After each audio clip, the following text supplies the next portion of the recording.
I'm Mr. Reckless Abandoned Lazarus Black. And I am the deranged behemoth Ryan Mantis. And together, we are the Black Society. And you, my friends, are watching Hashtag Truth with Scott Larson. Roll it.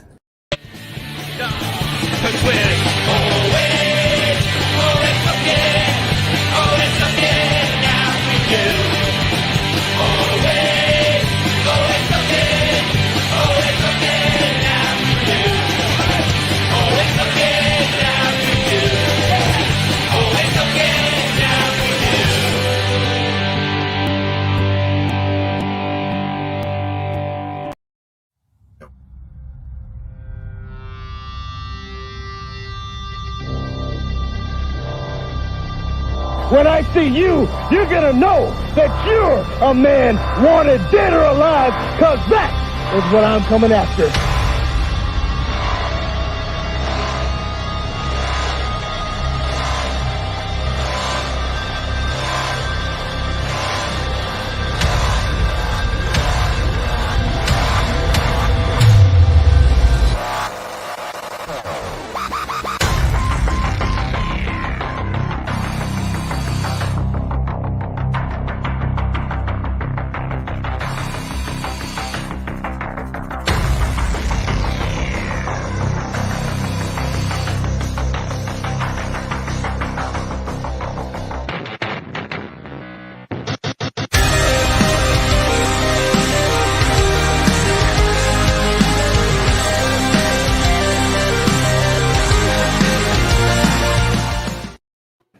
Oh, yeah. Hello, everybody, and welcome to Hashtag Truth.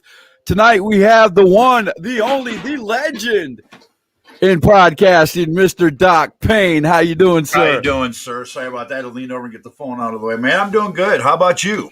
I am doing great. Yeah, it's kind of long when you got to go through all the intros and stuff like that on my show. Yeah, that's fine, man. You got to kind of twiddle your thumbs for a few seconds there, but how's it going, man? Oh, it's going good, man. You know, getting ready to move to Ohio here in a few months. But right now, it went to a cold spell here in East Tennessee. So I imagine you're over there in North Carolina getting that chill as well. Yeah, I'm right on the border. I'm actually in South Carolina, but I'm on the border. I'm like 5 minutes from the North Carolina line. So, yeah, I'm the upstate, if you know what I mean. Right. Hey, I was over there, South Carolina, when I went down to it was Mooney's with Titan and GPW. And you had to come up that way. Beautiful area, man. You live in a very beautiful area. Oh yeah, it on a clear day, it's really beautiful, man. We can pull out of our driveway and look up to the north, and we can see the North Carolina mountains from our driveway on a clear day. It's beautiful out here, man. We're in the foothills of South Carolina, they call it, I guess. So it's really nice. Yeah, I'm probably about a quarter mile away from actually getting to the top, getting over the other side. We're about 15 minutes away from the borders, where we're sitting at right now. Oh, nice. Oh, very nice. It takes about 20 minutes to go to town, so you know I like it. It keeps me away, you know. It's all good. Alex said hello. What's up, Alex? How you doing, Alex? Joshua's in the house. Yeah, right. Joshua Tesner in the house. The Hangout. The Hangout. We know who he is, but the Hangout. I love that. Thank you, Josh. You're the favorite podcaster, man. I enjoy it, man. You know, we just try to help out a lot of guys. I tune in, man. Every time you come on, I tune in. I have to watch, man. You have a great show, man. What I have to ask, just like I would any other, interview, man. What got you into podcasting? The thrill of loving the business. But I also love entertainment. You know, I grew up around music and comedy and so forth. So it kind of like, I'm not only just doing wrestling, you know, we're talking to people within music and so forth, and we're going to be bringing on some exciting things coming up here soon. You know, we just had Brad Stein, you know, gentleman's known as God's Comic. You know, I was really excited. And, you know, this guy's globally known, you know, funny as heck, you know, really great guy, had a nice time, you know, so. But in the wrestling industry, I just want to introduce people to new talent, you know, talent of today, you know, so that to me is important. Right. Oh, here's one coming over from your side of the woods. Oh, yes. Mr. FGS Redneck 77. Oh, yeah. He's a great member in Family Game Society, an all-adult pro gaming group on Xbox and so forth. We have a good time. That's one of my favorite things on my extra time when I'm not, doing out busy and that, and I'm relaxing. I game. I ain't gonna lie, I game. And There I you seen go. you Hey, game. It looked like you was doing some Minecraft. I do believe that was. no, I do. I do like horror building games. I like games like I was playing 7 Days to Die the other day. Or Yeah, now zombie 7 Days apocalypse to game. Die. You're doing PC version, correct? Yes, yes. Now, see the console version. There's no ownership. It was just bought, but they never updated. So if you play Yeah, it, yeah. it They crashes. put it up, and then the team that was supposed to update it, they just decided to Yes. go elsewhere, and they just left the game the way it is. Yeah. I mean, it's okay to play. I mean, if you really like that genre of games, it's okay, but you got to go on the computer, man. If you got a computer that'll run the game, dude, it is phenomenal. The updates they have got on there, and you can put mods on there just like all the other computer games. And some of the mods and the graphics that they come up with, man, is just phenomenal. Of course, I play it old fashionedly. When I go on there, when I die, I start all the way back over. And I'm not very good at the game, so I've started over quite a few times. Yeah, I love gaming. Right now, like Xbox, GTA is a big game base that a lot of us get together. I'm a big car fan. I love cars. That's another reason, like we play Forza. Cars. Right. Planes, helicopters, so forth, and it allows you to get big groups.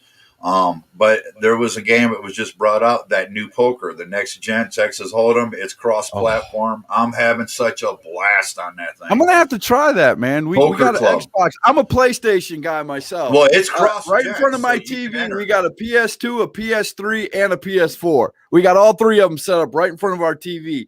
I do have an Xbox, but it's in the drawer by my bed. We've got an Xbox One, brand new. It's only been played a few times. I'm not an Xbox guy. I don't know why. I don't know if it's just that, I started with the PlayStation 1 and love the games. And once you start on one, you usually become, if you start on Xbox, you usually love Xbox over PlayStation. It's the same thing, the other way around.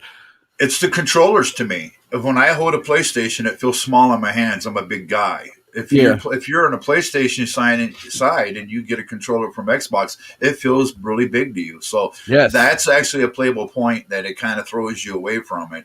But yeah, I'm a big gamer. I've been my whole life. Anything from arcades, I had sponsorship, did a bunch of tournaments growing up. So I had a good time, man. It's just fun. People kind of played off, you ain't going to never get nowhere. I'm not looking at it as a career, but I am going to go game professionally along with Family Game Society. Esports is in our future. Right. Joshua wants to know, how long have you been podcasting? Here lately, probably about the last 6 months. Prior to that, I goofed off with other people and got involved with their stuff. I was more of the behind the scenes kind of a guy, right. But I just got tired of it. I was like, man, I want to go have some fun.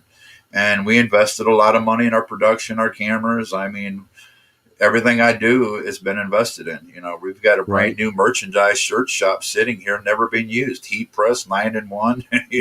We're ready to roll. When we get to Ohio, man, it's full force, man. We're coming out. Now tell everybody what you're going to be doing in Ohio, man. What's your goal going to Ohio? What got me going back to Ohio, which it's my home. I'm born Sandusky Race, Cedar Point, man, the amusement park, some of the biggest and best roller coasters in this world. But the Conway family got a hold of me. Gary's a great guy. Sister Ashley is a great lady. Hit me up. Hey, you want to come get involved? And the more we talked, the further I got involved with them, that we realized it was such a great relationship that it was just natural for me. I just fit in. That was the biggest thing. I fit in. So now I'm part of talent relations. I'm helping with everything going on. We're going to be doing a show with them specifically on Rapid Wrestling Federation. So I'm really excited about this, and got some big guys coming in, man. Some gentlemen that actually you've worked with in the past. Right. I heard it through the grapevine that sometime in March you're going to be at the Center Arena. Yes, Lincolnton, North Carolina, March 28th, man. And I tell you what, here was the big thing. At first, they were talking about pay-per-view, and they were getting a hold of Brown Bag and these different companies. it became a hassle. And finally, Miss Ashley's like, you know what? I just want the road to see us. So she's like, this is free. We're just going to do this for free. We want everybody to see this. So this whole big show is going to be for the public viewing, which I'm excited. Cool. I remember a few months back that Rapid had came down and did like a cross production with Titan Wrestling Southside and ran matches against each other. And it was a great night. I was there. I was front row. It was terrific. There is a tag team up there in Rapid that I just I adore them. They are so awesome, and I hope they're going to come down as a tag team. I forgot their names. You'll have to excuse me. My memory's horrible. One of them comes out with a rose in his mouth, and he comes out to that love song. I think you interviewed him just like a week ago or so. I'm trying to think, man. You've got me kind of stumped. A lot of these guys, I've got to see some of the work, and one of the things is we want to feature their best qualities. Right. People need to get out there and really understand the independent wrestling industry is where the real talent is. We can turn on TV and see the same crap over and over and over. It's repeated. I'm tired of it. I'm bored. That's the biggest thing. I'm bored. I've got to come over and have, some nice fun over there in North Carolina back in July 10th. Got to meet a lot of nice guys, man. The gentleman, Robert, Aftershock, great guy. Elijah Proctor was another one I got to meet, got to hang out with Thomas Scott, Tim Hunter. These are great guys. They love the industry, and got to hang out with you for a fact that day. Yep. It was hot, very hot. One of the hottest shows I think I've ever been to, for a fact. I think y'all broke a record that day. It was like 96, 97. It was an outdoor event. It was bad. Yeah. I don't know how Aftershock made it, but brother, I love you. You did make it through this show. We thought you was just going to die. I wasn't physically at that show. I know what show you're talking about, but that they put on one heck of a show. I think that was like at that time, it started off as being like a 3-hour show and ended up being like a 5-hour show. Yeah. We had so many great wrestlers. Yeah, it started out with GPW, ended up a Titan. There was a middle card promotion that came in. I can't remember very well, but they had like an odd name. It was very youthful. They seemed like a younger crowd. But I didn't stick around for it. It just got so hot. I ended up sick. Then I made the biggest mistake that day. My wife went and got everybody Gatorade, and it turned out to be diet, sugar-free. So when I didn't replenish my sugars, I ended up crashing at the end of the GPW show. Not good. So we ended up leaving, went down to Myrtle Beach, over in Holden Beach area, and had a nice time. Spent the rest of the weekend there, man, and just relaxed, And it was my first time ever being on the East Coast at a beach and being at the ocean. So that was really pretty cool. But I did find out, watch where you step in the ocean, man. It can be bad. Yeah. There's a lot of things in the ocean that can get you. The ocean's beautiful. I spent 4 years in the Navy on top of that, on top of the Pacific.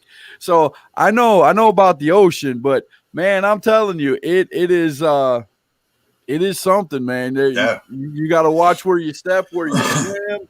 I mean, it beautiful, but it'll get you. Now, March 28th, man, you got to be there, brother. We got to have you ringside. For a fact, Mr. Conway, I want this gentleman ringside March 28th because he's got to see this up front, personal. He's friends with all of us, so we got to have a special reserve seat for him and his wife and family. I'll definitely come out there, man. Because you mentioned a tag team, but you need to keep your eye on mine.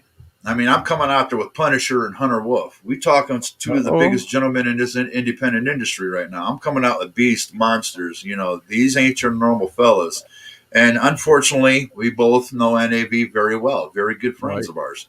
But like I told those boys on that day, man, it's nothing personal. But this is about my guys on that day. Now you're talking about my boys when you talk about NAV. I know I'm talking about your boys. So, this could be a little inner battle going on from that front row there. I'd be looking over at you going, yeah, buddy. Yeah. Don't get mad at me for what happens. That would be a lot of fun because I am not quiet when I go to a wrestling show. I am one of them fans that, if I'm going to go, I'm going to have a good time. And I'm looking forward to Mr. I Am Righteous. I'm looking forward to seeing him face to face. Oh, yeah. And they better not let me find out none of them over there at SOM Sunday, because if they are, I'm going to come visit. Without a doubt. So they'll find out why Rapid hired me. I am that sneaky. I know I can play dirty when I had to be dirty. That's the name of the game. I can be the party guy. I've always played that middle line. I don't like being a face. I don't like being a full heel. I've always been that middle guy, but I love chaos. I love, when they get out there and it's war, bring it, man. I want to see your best. And, as I say in the business, it's great to get an applause. It's great they stand. But if I can hear a crowd yell out loud the holy shit factor, that's sold. To me, that match sold. Right. That's what I'm talking about. If you get the fans off their feet, especially if you get people chanting for the good guys and the bad guys, and the crowd's chanting against each other, that's when you've got it. You've got something right there. You better bottle it up and make that a feud or do something, because that's very rare nowadays in independent professional wrestling anyway. To get I was goofing off with them, and I had a question come at me. They're like, "Man, if you had your way to get a show and put out something really big, what would you do?" And I said, "You know what? Cross promotions are fun. It's a blast." So, but what I would like to do, because I am from Ohio, I represent a lot of guys from different places, and I said, you know what? I'd love to see some Northern get 3 shows from up there, get 3 shows from down south, and let's have a war on civil rest. Oh, that would be awesome, dude. Yes. Take my money, please. That would be worth it. I mean, we did something similar to that at the Center Arena during Christmas. We had a show called Solidarity, and we had 4 shows come in together and make this big show. We had 2 3-hour blocks of wrestling. 2 shows during 1 3-hour, then the other 2 shows during the second 3-hour, and it was amazing. I mean, I love cross promotional stuff. It reminds me of the Territory Day. I miss the Territory Days so much, man. I think it's returning though. Yeah. I mean, people are figuring out that you got to cross promote a lot, especially these young companies that are coming up. To get your name out there, you cross promote with a bigger company or something, just to get your name out there. Right. I've had a good time down south. I've got to see an old friend's kid, Brian Pillman Jr. I knew his dad years ago. It was an honor to meet his son. I met him when he was like a little kid, but as an adult, seeing him follow his dad's footsteps and honestly stepping outside of his dad's footsteps, I was, proud of the kid. It was great to hang out with him, and it gave me an opportunity to be around him. It was really nice. Right. I don't want no message. Get away from me right now. Just pop out of nowhere. We're gonna take a quick break right here and play a couple of promos from one of my sponsors, and then we're gonna come back. We're gonna talk Super Bowl. I hope you're into football. We're gonna talk a little bit about the Super Bowl. Let's do that. All right, we'll be right back after these few words from XCW. This Sunday at Excalibur Championship Wrestling, we are just one step closer to the Tag Team Championships. All that stands in our way is the Terror Kings, Disciples of Chaos, and High Profile. So what do? Well, we do the exact same thing we always do. We get into that ring against the stiffest competition who they can put up against us. And we continue to spread our message of free hugs, tough love, and unadulterated fear. So be there this Sunday at Excalibur Championship Wrestling. This isn't one you're going to want to miss.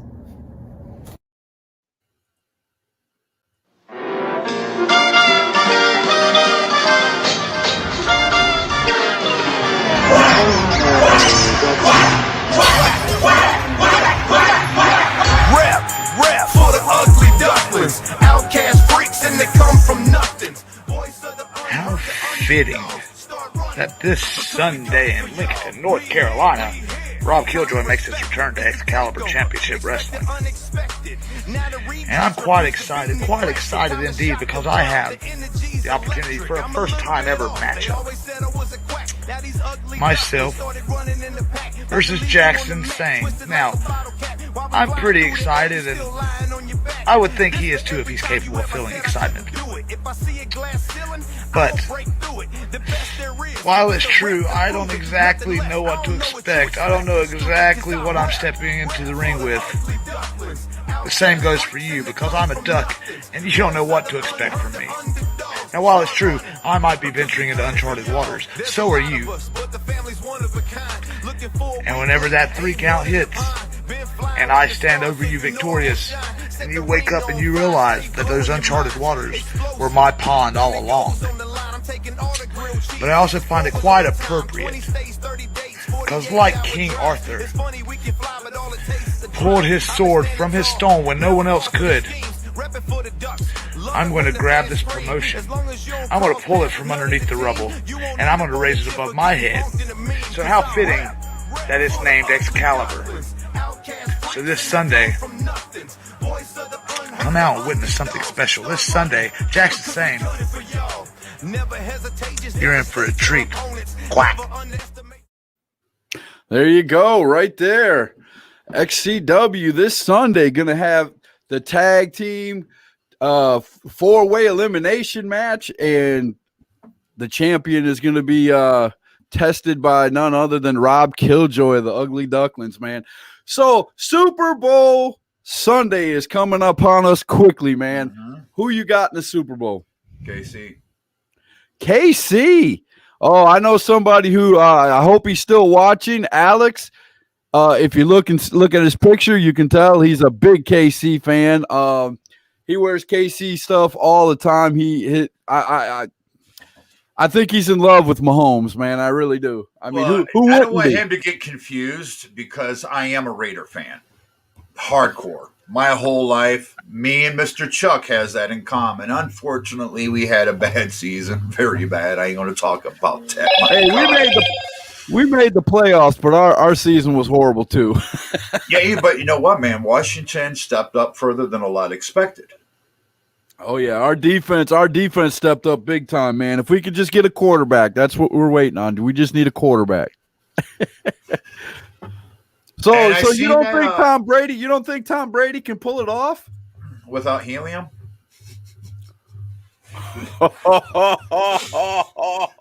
Oh, I know that hurts. Damn, that's Doc Payne's for you. I like to make it hurt. That's right. Doc Payne makes it hurt. God. And I inflict damage. I'm actually seeing his comments, and I seen what was that? Mr. Hangout. Is he a manager or ref? He says he's looking forward to reffing in Hangout is none other than our good friend Ben Wolf. Mr. Wolf, you hiding on me? You're going to become visiting me soon on his show. He is.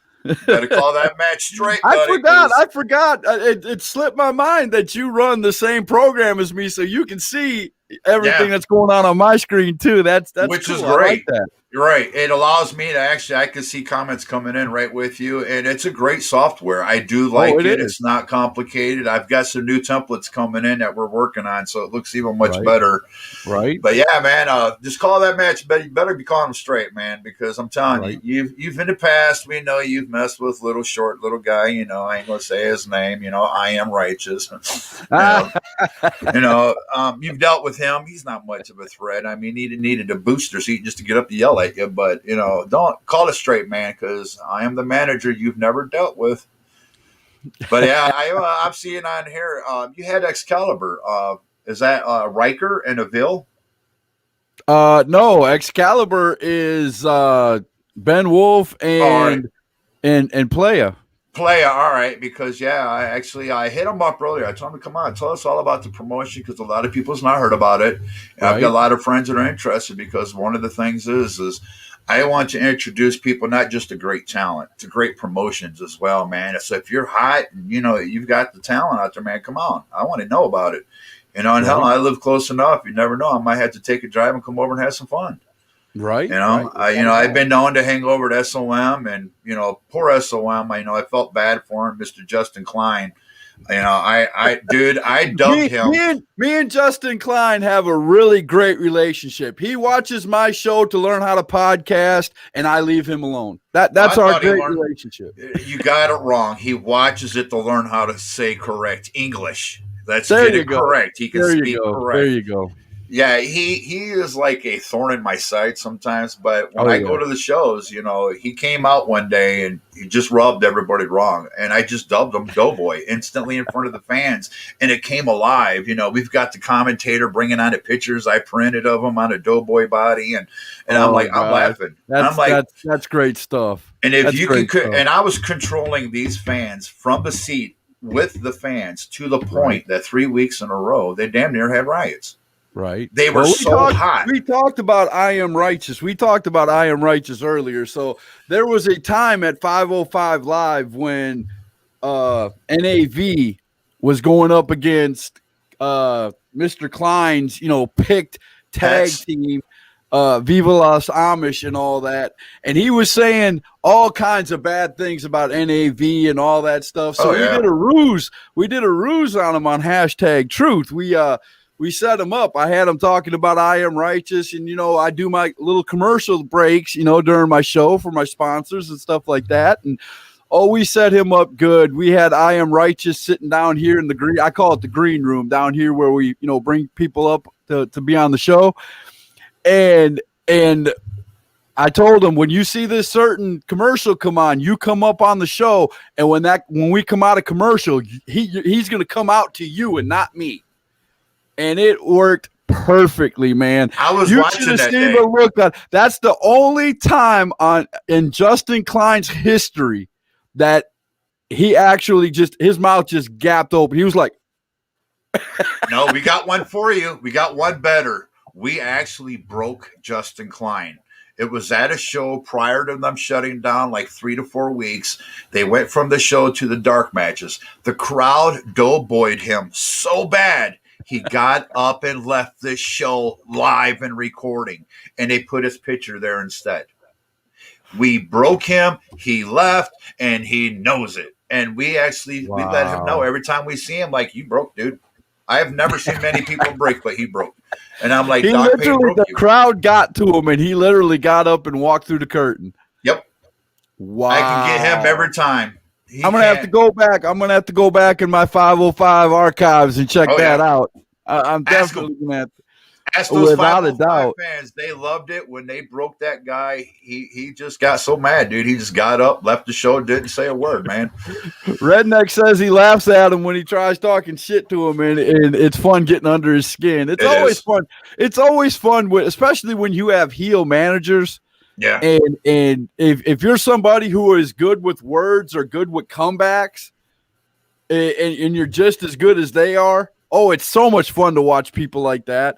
You got the heel manager yelling something out, and then the fan yells something right back that's as funny or funnier. Oh, that makes a show worth watching right there. Oh yeah, just giving him a bunch of grief was a lot of fun. I like having fun with the fans. That was my biggest love of the business was the fans. Right.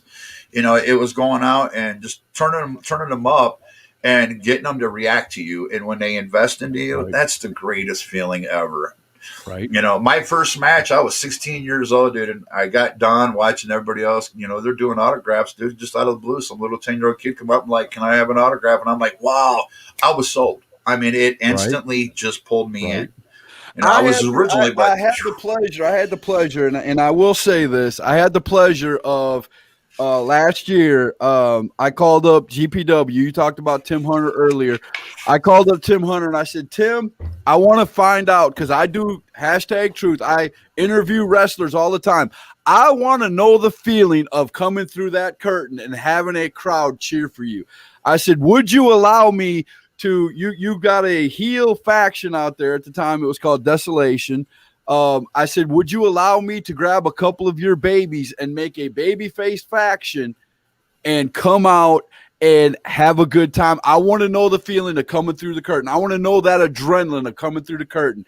And he jumped all on it. And my God, we had a great storyline out there. Uprise versus Desolation. And it was, I'll tell you, man, there's nothing like coming through that curtain. They even played my hashtag truth music, dude. And I walked through the curtain and it was like, when that crowd cheers your name, there's nothing like it, dude. Oh, no. Nothing like it. It is a high of its own. You don't need drugs. You don't need alcohol. You go in front of that crowd, it's a natural high. And the faction that you built and actually worked with one of the gentlemen, Lou Christian. I was his special guest manager the first time he ever held a tag team title, and it was with Thunder's nephew, Lightning, Yeah. I do believe they call him. Yes. Yep, those two got the belts. Luke I was there for Christian, them. I love Luke Christian to death, man. Luke Christian's a good friend of mine. I talk to him. He sends me funny pictures and stuff. He's a funny kid, man. He is. Yeah. And he loves the wrestling business. And he's if you go on his Facebook page, it's like going on one of ours. It's all about wrestling. All about everything. It. Everything's about wrestling. So yeah. It's just totally cool. And the more this kid learns and the better he gets, the more I want to get behind him, because he is one of them kids right there that he's going to have a future if he keeps it up, man. Hey, Ben, I see your comment about you call the matches down the middle. Come on, man. Come to my side. There'll be a little bonus in there for you, buddy. Come on, man. A little bonus. It wouldn't be hashtag truth if somebody didn't call something out, right? Buddy. I need to interview Austin Jordan one day. I tell you what, son, Yes. Get a hold of me, man. Doc Payne. I ain't hard to get a hold of, man. I really like meeting new people. That's one of the funnest things, man, going to shows and seeing this new talent come in. And when they come out and they amaze you and you realize how young they are sometimes, right? You're kind of like, wow. To me, that's a great feeling because I see the business carrying over, continuing and continuing. I love it. Austin Jordan is one of the guys that got me started on hashtag truth. He was one of the reasons why I started hashtag truth back in the day. And this is no lie. I was going to, at the time they were called EWF. That was the very first independent pro wrestling company I went to. And I went all year. I became, as a matter of fact, I became one of their biggest fans. And it was just amazing seeing these. And when I saw Austin Jordan for the first time, he had come in and he had wrestled. And of course, he was not, one of the belt holders, or they were just looking at him basically at EWF. And I walked over right after his first match and I went, man, I told him straight to his face. I was like, man, if they don't keep you here and put a belt on you soon, they're crazy. And he's like, you think I'm that good? I'm like, dude, I've been watching wrestling for 30 years. When you see the it factor, you've got it, brother. And it wasn't 3 months later, dude. He was the heavyweight champ at EWF. Right. Now, if I'm correct, I've got to ask you a question. Did I hear correct on your show that Dizzy Devil came out of retirement? Yes, Dizzy Devil came out of retirement. See, now last time I seen that gentleman. As a matter of fact, the guy that I was supposed to be interviewing tonight, Tim the Legend Lacey, he keeps telling me, get one of my North Carolina boys, I'll wrestle him. Guess who answered that call? Of course, Dizzy Devil. Now, because I tell you what, last time I come around that gentleman, I was out as Aftershock's manager, and Aftershock lost his belt that day to Mr. Dizzy Devil. Yeah, but I knew he ended up stepping away. He had some knee issues, so I hope I hope he rehabbed it. I mean, he is a big boy. He is a great talent. He's been around the business, and he brings a lot to the table. I will give him that. I respect him highly. Careful, he'll put you to sleep in a heartbeat. I'm just saying. Yeah, I owe him. He did actually swing at me standing outside of the ring. Thought he was going to get some, but he wasn't that quick. As a matter of fact, not to poke the bear or anything, but ask your big guy there at Rapid what happened. He got put out in like 4 minutes. The match lasted 4 minutes, and he was out like a light. Well, I'm going to let everybody know in North Carolina know. The guys that you knew there before ain't going to be the same guys because there's a different influence in them now. Oh, well, I'll bring the savage I out would of them. expect them to come back the same, man. It's been to almost a year since that. I mean, they've been training. They've been I hope they come back better because that's going to make better wrestling. I mean, And again, it's the same thing over here on the North Carolina side. Our boys ain't just been sitting here, just collecting dust and eating donuts. They've been training too. So it's going to make this, the 28th is going to be massive, dude. The 28th, that show is going to be good. And if you come out to Titan, I want to call it Titan Hall because that's what I think of it. But if you come out to Center Arena there in Lincolnton, it's it's always a fun time, no matter who. And I've got like 1, 2, 3, 4 sponsors that run out of that Right. same place.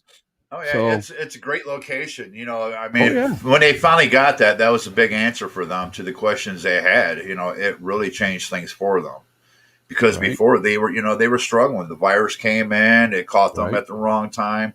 It's hurt a lot of people, a lot of right. promotions out Well, there. the virus took away. I mean, the virus took away every one of the places where people were renting to wrestle. I mean, Right.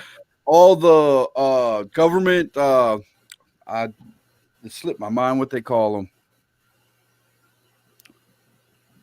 I know a lot of the halls and arenas and everything Yeah, the shut down halls too. and arenas and things like that. They just shut down. They won't let anybody come in there. So Tennessee Disney. was the last. I couldn't believe how late Tennessee came in the act. And actually, this Sunday they're reopening already. Yeah, They're full blown audience this Sunday, and I'm like, okay, I'm gonna go with my mask. I'm gonna make sure I'm there, because I'm looking for a couple fellas. I mean, you still want to be careful. You still want to, Oh, yeah. do the COVID thing. You want to, make sure your hands are clean. Cover Oh, yeah. the mask. If you can social distance, do it. If it's not possible, just be respectful of everybody else. Don't cough at them. Don't sneeze at them. It's just a respect thing when it comes down to that. And I think everybody will be fine. You being a dad, me being a dad, this became a scary world because you're not only thinking about yourself or your wife, you're thinking about your kids. Right. I've got a father in there that has medical problems just like myself. And, he's in his 70s. He gets it, it's already a proven fact that older people that get it, it's very hard, for them to come back. So I'm very leery of that. And I don't think my father's seen the light of day since April. I'm just being honest. And that's because we don't want him to get out and catch it. Right. There's a lot of people out there that do the little conspiracies. It's not real. Well, folks, it's personally hit my family. We've dealt with it. We're still dealing with it. It happened. We were very fortunate. We didn't lose nobody, but it still happened. It's real, So it was very fortunate.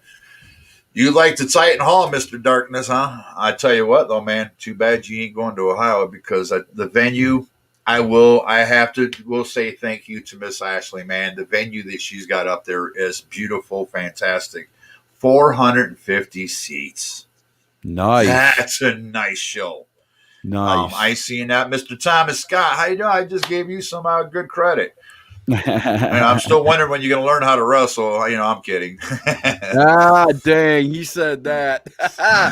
Well, I'll tell you what, we're going to come back right after this short message, and we'll talk a little bit about Thomas Scott because now while he's here, we might as well talk about him, right? Yeah, we might as well get Chuck on too while we're at it.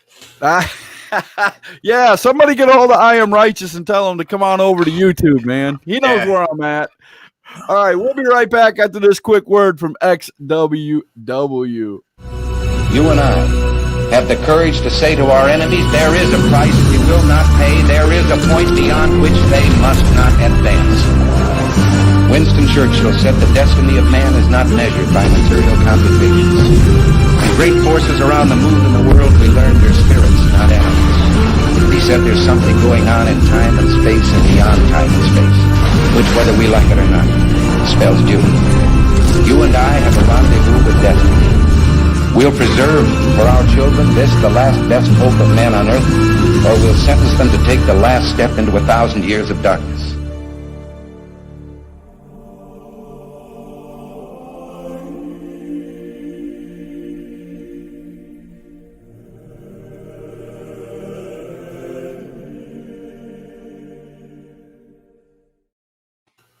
There you go, man. So Thomas Scott, explain to me the first time you met or talked to Thomas Scott.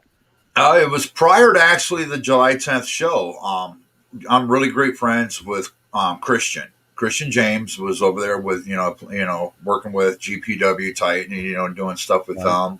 And years ago, I was actually, when he first came into the business, I was his first hardcore match. And Dude, I almost killed the guy, but he stayed there with me. And when I went over, it was basically, hey, man, I'm doing a show. Could you come over and be my manager? He does want to go have another match with me when I retire. I'm going to do one more match in my career, and that will be retirement. Right. And he wanted to be that guy, and I'm still kind of, going through my motions about even doing it. But I went over, was with him. And then within like 20 minutes of being at the show, all of a sudden, here come Luke. He wanted me to be his manager. Come landing, he came with him. Then Robert, and then he's like, hey, man, would you go out with me and be my man? I'm like, why not, man? I'm here to have fun, the whole deal.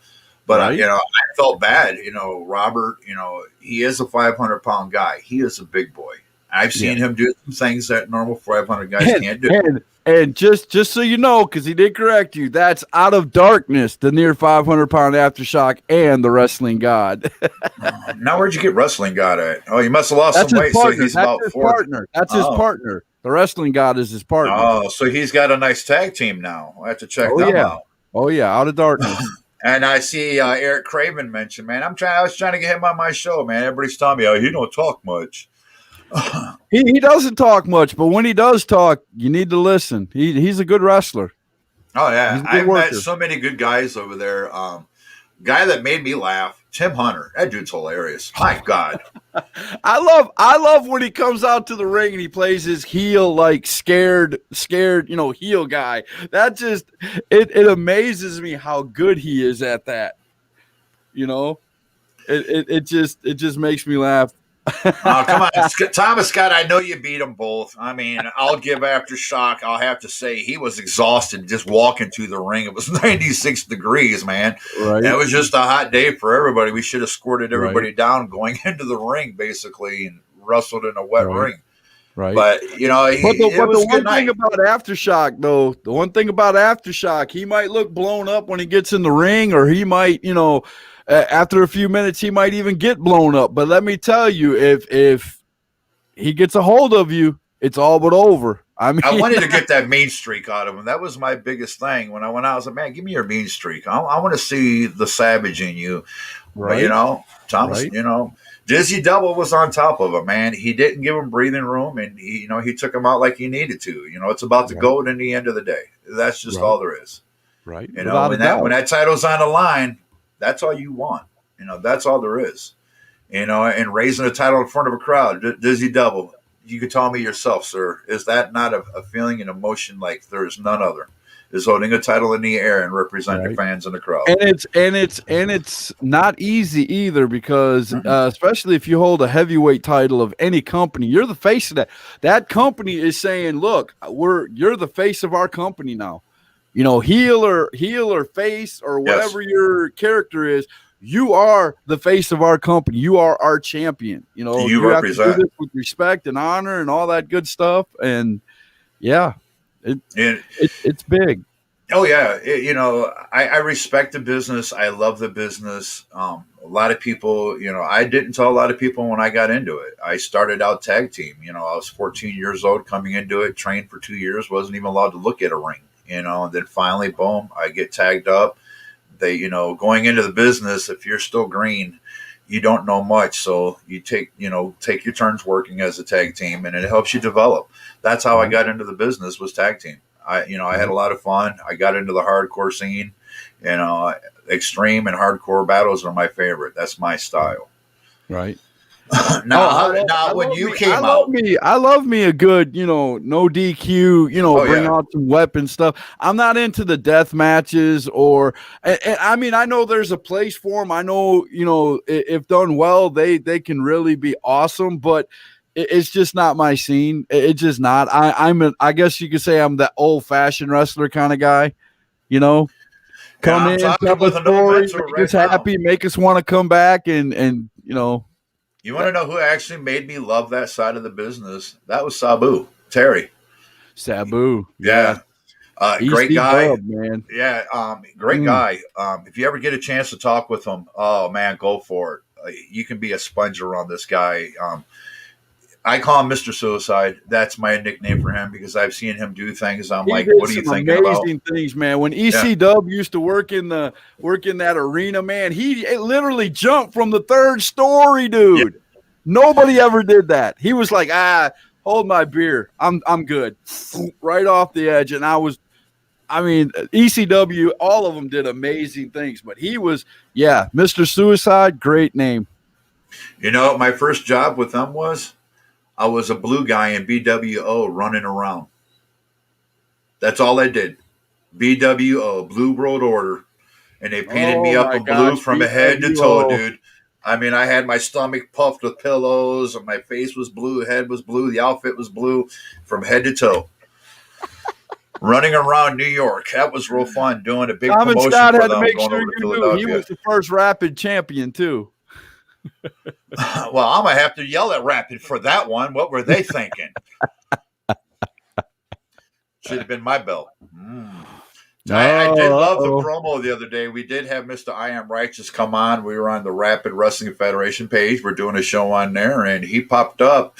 And me and Mr. I Am Righteous started doing our little thing back and forth, and all of a sudden here come the owner going, maybe we ought to have a match with Doc Payne and Mr. I Am Righteous. And I'm like, you don't want that.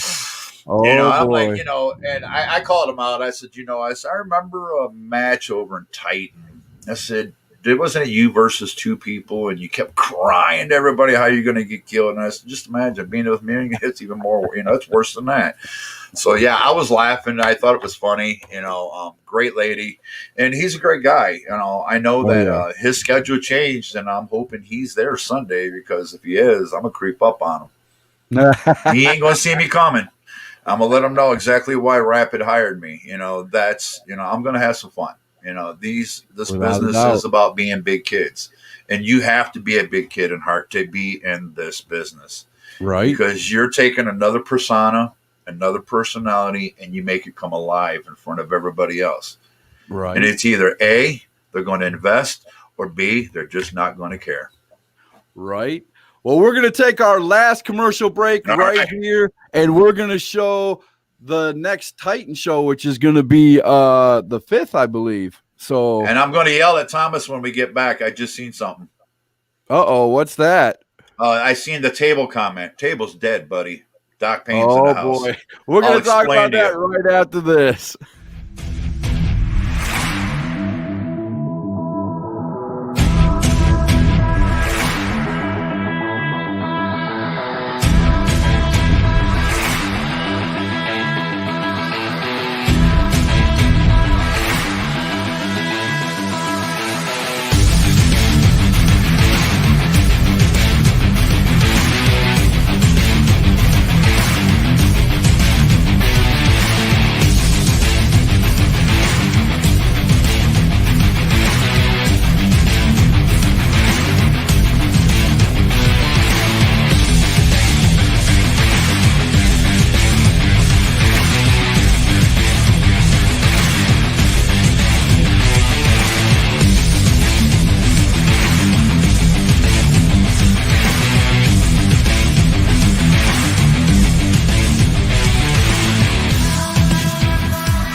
Boy, isn't that last thing you saw on there true?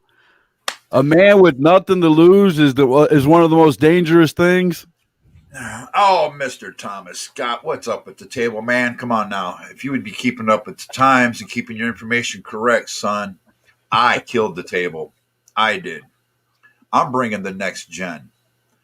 The best of this gen. I have to say this, man, and I'm not downing anybody from Rapid when I say this, but I thought it was kind of funny when he started calling himself the head of the table and doing all that. And I was like, I've heard that before. Where did I hear that before? And because I haven't watched WWE in forever, I'm just going to admit it. And all of a sudden somebody goes, well, Scott, that's what Roman Reigns has been saying. Oh, okay. Well, I guess there's two heads of the table then. There is two ends, so maybe there was just two heads. Well, the right head came into the game and brought the brain with it because I killed the table. I want the best of today's generation. I really do. Right. That's important to me. And that was one of the factors getting back into the business with Rapid. When they did approach me, I said, first of all, if I'm going to a promotion, it's for the rest of my life. I'm not going to go for a part-time deal. I will be there with you and help you build all the way. Two, I want to be working with the best. I want the biggest, the baddest, the sickest, the nastiest, the dirtiest of the game. Right. I said, I Right. want what fits my personality. And Right. that's what they're actually bringing guys my way, and there's guys starting to show up. There's some big things coming, man. Really big things coming. I'm looking forward to see what's going to happen up there in Ohio, man. Oh and, yeah, and I think it's amazing that you guys are traveling, like, coming down to North Carolina and going out and reaching out to other organizations and wrestling them. That I'd love to see a lot more of that. I know some independent wrestling organizations don't have the fundage for that. They don't have the money to, do all that traveling. But when you do, make a profit on 3, 4, 5 shows, and you can give them something that they haven't seen before, the fans in your area. And I mean, you got people coming from down here to up there doing shows, and you got people from up there coming down here to do a big show on the 28th. Right. So to me, that's amazing. That's what independent wrestling is all about. But at the same time, with the virus, it kind of restricted people. But when it did it, some people, I would actually say, they got swelled heads because they were stuck in such a location and moving around at so many different promotions with so many states. Their head swelled, and all of a sudden they think they're the superstar. I had guys that I knew that just came into business not even a year ago, and I had, hey man, I want to come on my show, I'll get you out there, get you exposure, let everybody know about your merchandise, the whole deal, what's coming up. I had the guy like, oh man, I want $150. I'm like, who the hell do you think you are, man? Hey, I 5 months tell ago, this you was story all the homeless. time, dude. When I started #Truth, when I started this format on StreamYard, and I started gaining a little bit of popularity, there's a kid. I'm not going to mention the name. I'm not going to mention the organization, nothing like that. But there was a kid right here in Chesney, South Carolina. And I was amazed to find out there was a wrestler from right here in my hometown.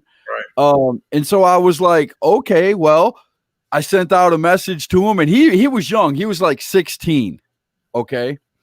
And I sent him a message. I'm like, hey, I'm Scott Larson from #Truth. Same thing you did. I want to get you out there. I want to, show, who you are. And he did the same thing. And he said, well, how much are you going to pay me to do this? And I'm like, I'm not going to pay you anything, sir. I want to get you out there. I'm letting you come on my show to get your name out there, to get you known, get Right. you seen outside of, the small town that you run in. He was like, well, do I have to come over there, or do I have to, or can we do it on a phone or computer, because I have to ride my bike? And then when he said that, I lost it, dude. I fell out of my chair. I'm like, dude, you're riding a bike and you want me to pay you? Get out of here, dude. You are greener than all get out. Heads. They think they're this big star now. And, my biggest thing is I've actually explained to some other people, that were younger, they're coming into the business. And I'm like, man, first of all, exposure is key for you. Everybody that sees you, you need to have them see you. Right. Because this business is word of mouth. If they don't like you, they're not going to tell anybody about you. Right. But if you go out there and shock them and put them in awe, they're gonna tell everybody to check you out. Right. So it's all about exposure. It's about the fans. This ain't about me or you or anybody else. It's about putting yourself out there. It's about putting your brand out there. If you want to be a wrestler, you got to build a brand. People have to know who you are or what you're about. And, granted, there are many wrestlers out there that are, they just put on their wrestling tights, they go and wrestle. But you have the ones that, they build a character. They spend, hours building, something up. And we've seen people, like in our area, I always use 2 references, which I love both of these guys. One is Jackson Sane. Now, you've seen a lot of scary guys that come out with scary masks and things like that. But go look at Jackson Sane's page and look at what he's done. He did a whole storyline of promos to show you what his character's about, how he became Jackson Sane. And it was amazing, dude. I did a whole #ShowTruth on just those promos. It was so great to me. Right. And another guy is Stuart Snodgrass. If you've never seen Stuart Snodgrass, the nerd, he is amazing, man. he is one of the greatest characters I've ever seen, and his promos are just you will if you don't bust a gut laughing, you're not human. I'm just Oh yeah. telling you. Then that's in the business, man. If you don't put out great promos, you're not going to help yourself. Yes, Mr. Thomas Scott, I know you're going to be there. We know you're going to be there. Don't aggravate me though. Don't get on my nerves when we're there. I remember I've got big guys with me now, buddy. Mine are like 6'8", 6'9", monsters. I got security now. Oh boy, I could see this right now. I can see this right now, Thomas. There's gonna be a pushing and a shoving war right there in the front row, man. I can see it now. Oh yeah, we're gonna have us some good old fashioned fun on the March 28th, man. And with it not being pay per view, I want everybody to come in because you're going to be seeing talent from the South, talent from the North. It's just going to be an all around great show. And when they go back to Ohio after this show, the biggest thing is a lot of people don't realize how much they've got waiting for them. The virus is the biggest break in the business right now. It put them on stall. But, man, when it opens up, I mean, you're looking at weekly venue, 450, 500 people all the time. That kind of exposure, that kind of crowd, man, I'm up for it. Come on. Right.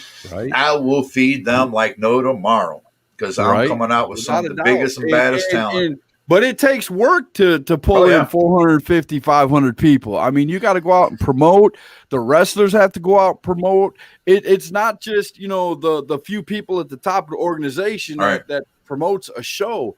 And that's one of the sad things that in indie wrestling that I get so mad at is you've got these shows where guys aren't doing promos. They're not putting up the posters on social media or not going out into the public in the area where the show is going to be and handing out flyers like they used to and shake hands, kiss babies, or go out there if you're a heel and, stand in front of a mom and pop store. I mean, I know COVID has, restrictions with that, but I'm pretty sure you could figure out a way to do it, and go out and, and attract people, man. I mean, the first time I got into doing this, I met wrestlers at a flea market, dude. Of all places, a flea market. They were handing out flyers and talking to people because the flea market was the place where, 500-600 people every day showed up, to go around and look at the flea market stuff. And why not hand out posters? Perfect spot. That was required of us coming into the business when we were first coming in, man. You had to put in the legwork.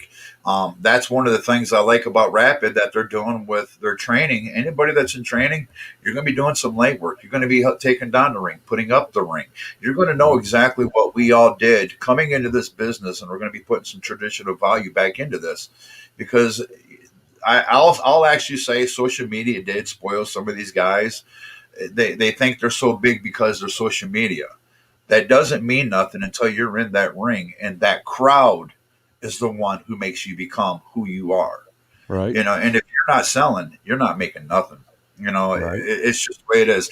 Yes, Thomas Scott, you're booked July 20th. I tell you what, man, you're going to be up in Cleveland July 25th, man. We got to get together and that's just scary, man. That's just scary when you can read my stuff, man. I've never had somebody come on that can read. Hey, man, great minds think alike. We know what software to do, and that, the thing about it is people like, why did you get into management? And I'm like, you know what?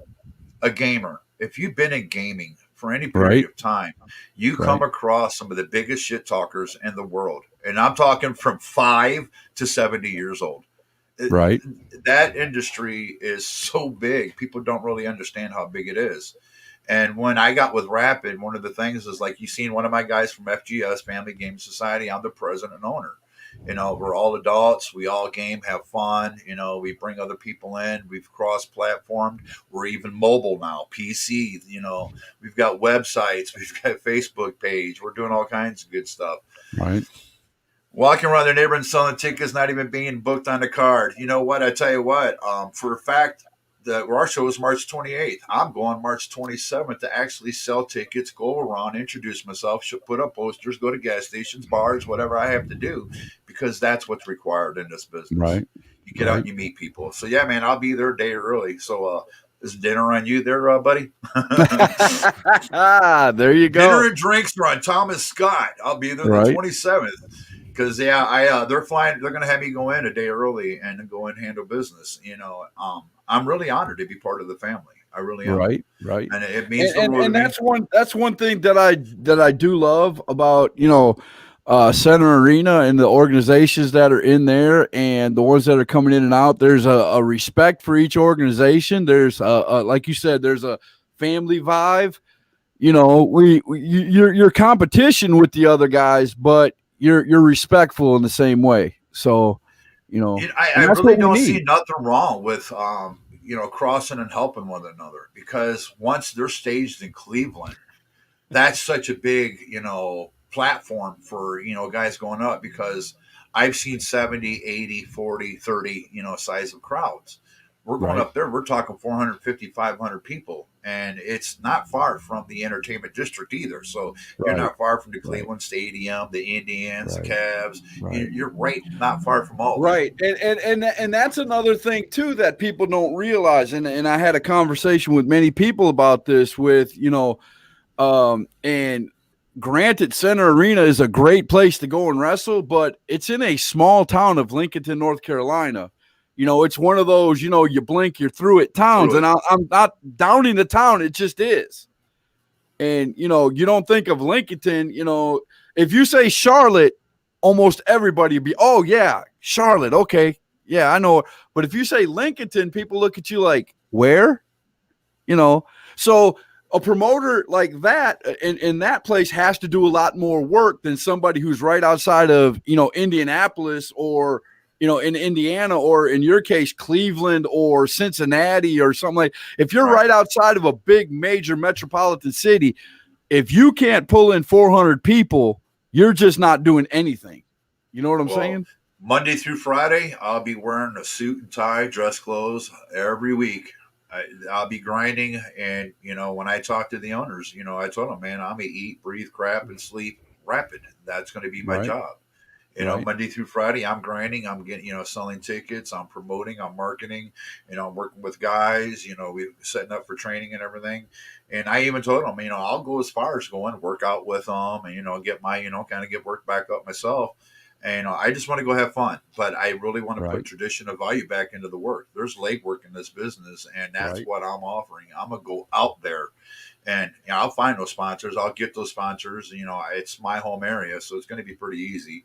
And well, if they see people putting in the legwork, if everywhere they go they see a Rapid Wrestling poster, or if they see if they're walking around town and they see wrestlers out there doing their thing, that's huge for getting sponsors, man. I mean, that's. And knowing Cleveland, I know where a lot of people hang out at. I'll even go to the basketball courts and that, looking for some of the young fans and that. Hell, I'll go out and shoot hoops with them. I don't care, just to let them know I'm a That's fun the way guy. to do it, though, man. Oh yeah, that's the way I to can do shoot it. some hoops, man. Run out there, man. I'll play you a game of horse. If I win, you got to buy a ticket. Come to my wrestling show. Oh yeah, without a doubt, man. So let me ask you something, man. Outside of wrestling and gaming, what are your other hobbies in life, man? What do you like to do? We just got, brand new, dude. We've got actually a merchandise shop. Brand new 9-in-1 heat press, anything, hats, plates, cups, clothing, the whole deal. Christmas ornaments, license plates. We could do a whole line of merchandise. We also have a 4-in-1 silk screen machine. We have a sublimation machine. I can do a full-on clothing shop, and that's what we're going to be launching once we hit Cleveland. Our merchandise will be top grade. The software we got is the best in the business. So my biggest thing that I tell people is when I do a shirt, the shirt must sell itself before the name does. That's a sick shirt. That's a shirt that sells, and that's how I design. So the designs I'm coming out with are going to be beast. They're going to be sick. They're going to be nasty. They're going to be next level, because that's the only way I want it. I'm tired of going. You know what inspired me though? I go to a store and I get shirts, and I look over the kids' stuff, and I'm like, wait a minute, man. Why do they get the cool stuff? We don't. Right. You get the boring clothes. I want the cool stuff too, man. I'm a big ass kid. I want the superheroes and the Saturday morning cartoons on my shirt too. Doggone it! I miss the Saturday morning cartoons, to be honest. I was actually excited today. I seen a commercial Tom and Jerry movie coming out, man. I'm like, whoa! I've got to watch that. That's They're my doing childhood. they're Baby. redoing a new SpongeBob too, which is going to be pretty cool. But hey, That's my kids. They were the SpongeBob Right. era. I was Right. Tom and Jerry, Right. Woodpecker. But they don't know the satisfaction of getting up at 6:00 in the morning on a Saturday, grabbing a bowl of cereal. And a lot of people back then, I don't know about you, but where I lived, a lot of people had the big floor model TVs. Just hunker down on the floor, eat your cereal, and watch Saturday morning cartoons. Watch superheroes and everybody else all day long until about noon, 1:00. Then you'd go out, grab your bike, find your friends, and do. Nowadays, everything's done on social media, man. Yeah, let's flip out these young guys. Back in our day, we used to have two TV. We had a TV that had two dials: VHF, UHF. VHS and UHF. This one went from 2 to 13. Oh man! And if you didn't live in a good area, you had to put the Reynolds wrapper on, ears, and you had to go over there and move that antenna until that station came in. And there was only 3 stations. It wasn't like today where you had 500 stations. You had 3. I tell you what, the kids from the 60s, 70s, 80s, they all became specialists in communications because we all did everything to make an antenna. Aluminum, copper, clothes hanger. I mean, man, we were ripping our mom's cords off of her, some of her stuff, making these stripping wire. We'd actually even fan the wire, pull it apart, try to make a fan, like our own little copper satellite dish, thinking it would work, Yep. Yep. Oh, man. They don't know. They don't know the struggle, man. I tell them, we talk about video games, man. I told them, you don't know the struggle until you owned a Nintendo system and you had to spit in it, and you had to blow in it, and you had to do the same thing to the console and click, and get it just right in there before you clicked it. Oh man, they don't know the struggle, man. Or no updates. Our games did not have updates, kids. Yes, it was just the game. You beat it, you're done. But if you got lucky, some of them did do like a reset and it made it a little bit harder. I think it was Mario 2, I think, was the first one that did it through the series when they came out. You'd flip it, then all the turtles turned to the black turtles that were a lot meaner. And you were the cool kid if you had the book with all the codes in it. Hey, man, I beat Mario 3, 2 minutes, 9 seconds, straight through. Right. Oh, wow. Look at this. You said made it better late than never. Check it out. Hey, what's going on, partner? We ain't going to ask what you was doing there, mister. I mean, that's not our business. I'm just going to tell you, son, it causes carpal tunnel blindness. That's right. Doc Payne called you out, buddy. Mr. I Am Righteous. Me and you going to meet soon. I'm hoping you, if you're going to be in Chucky, Tennessee Sunday, hopefully, but if you ain't, or the boys, because I'm showing up. I'm coming to aggravate. There you go. And if you're there, Mr. I Am Righteous, I'm going to find out which vehicle is yours, and it might get painted. Oh, no. Yeah. I don't think you want to mess that harsh. I don't think you want to mess that harshly with I Am Righteous, man. You might come out on the wrong end of the stick right there. Come on, I'll leave a signature, the next gen, on your windshield, just so you know we know where you're at. I got my eye on you, It's a long walk back to it's a long walker. It's very expensive for airplane ticket because you might come out after messing with I Am Righteous and find your car on 4 blocks. But here's the difference. I'm just saying. Right now, I only live 7 minutes from SOM. I mean, I'm in the neighborhood. So I'm talking about when you come down to North Carolina. Oh yeah, I'm looking forward to seeing them. It's going to be a good day. I have a lot of respect for NAV, the guys. Great work. That was my system, man. That was my system. The square basketball, I loved it. Oh, wait a minute. Now, if you're going to mention Atari 2600, there was a system out that I loved personally. Dreamcast had the guns. Dreamcast was the bomb. Dude. It was the first. It was the first DVD system. Do you remember the gun game, House of the Dead? Yes. The best gun system I've ever seen. Why hasn't Xbox and PlayStation come out to match that? Right. I've been dying for it. I think right now everybody could sit back at home and have an M16, some kind of a gun. They could be shooting at it. My drunkle. What is your drunkle? That is our nickname for I Am Righteous, our drunk uncle. Your drunk uncle, drunkle. More like the next dumbass, huh? Well, I didn't go there. You went there. I'm telling you, man, you're setting yourself up for a failure. Chuck is just mad because he lacks growth hormones, But I can tell you what he's going to come back with. but you ain't got the chaliva. You're not cool enough to wear that chaliva. That little rat tail on the back. A rat tail. You come messing on that match, son. That'll come up missing by the end of time you wake up. Oh, You'll be all no. glaring, and you might wake up, a little rat tail will be gone. I'll hand it to the fans. Here you go, a little souvenir for you. So I know how they love you guys. Of all the game systems out there, what was your favorite game system? And then I'm gonna give you a second question because that's the podcasters that we are. What is your favorite game out there to play of all time? Defender. And I love you, man. I love Defender. I love the game Defender, dude. Oh my God. I actually have a gentleman over in North Carolina. He's a member of ours and he builds old games. I'm going over to do a special show with him or even going to do cooking with FGS, but he's got Defender and I'm going to go over and play it. Right. Oh, I'm so excited. I showed my daughter because you could bring them up on regular computer, the older games. And she was like, well, what games did you used to play? And I showed her like Missile Command and I showed her like, Space Invaders, the old Space Invaders, the old Pac-Man on the Atari 2600 that looked nothing like the video game. It was the black and white screen and stuff. And then I showed her Defender. And she's like, oh, I want to play that one. And she started shooting the people that she was supposed to be saving and bringing down. She was shooting them. I'm like, no, you can't do it. She's like, why? They look like little aliens. I'm like, no, those are the people you're trying to save. It was so funny, dude. Did she catch on to the smart bomb? Oh, she didn't play. She only played it for like 5 minutes. She got tired of it. They are so, with the graphics they have today. She looked at that. She played 5 minutes of a couple of the games, and she's like, "Dad, I don't understand. I don't know how you guys made it." I actually found that out playing Frogger of all games. I'm like, man, this used to be so easy. And now I'm like frustrated. Like, what the hell's going on? What did they do to my game?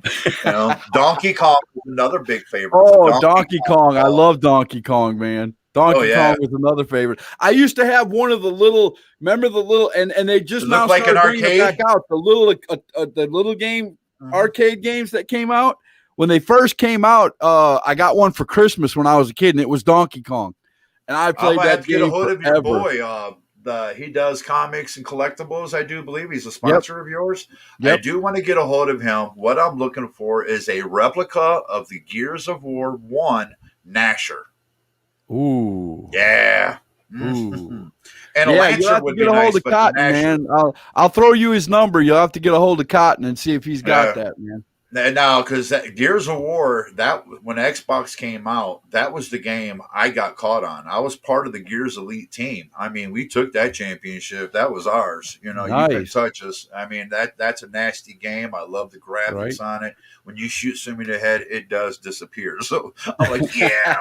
The little kid came out of me, You're like I am when I play 7 Days to Die, and I either shoot or I use a melee weapon and I hit one of the zombies in the head and it just splatters, dude. I love that graphic. I just love that graphic. Thomas put Pong. Oh, I remember that. Doink, doink. Yep. Doink. Yeah. Pong. Yeah. The only game was great when you're drunk because you can't see the little dots. The original game that came out was actually Japanese. It was called J.I.J.I. Then when they came to America, they renamed it. They changed the name. Now, was that the one that was like a little TV and the cartridge went into it? It was the actual, you had to buy the box and you just turned it on, and that was the only game on it.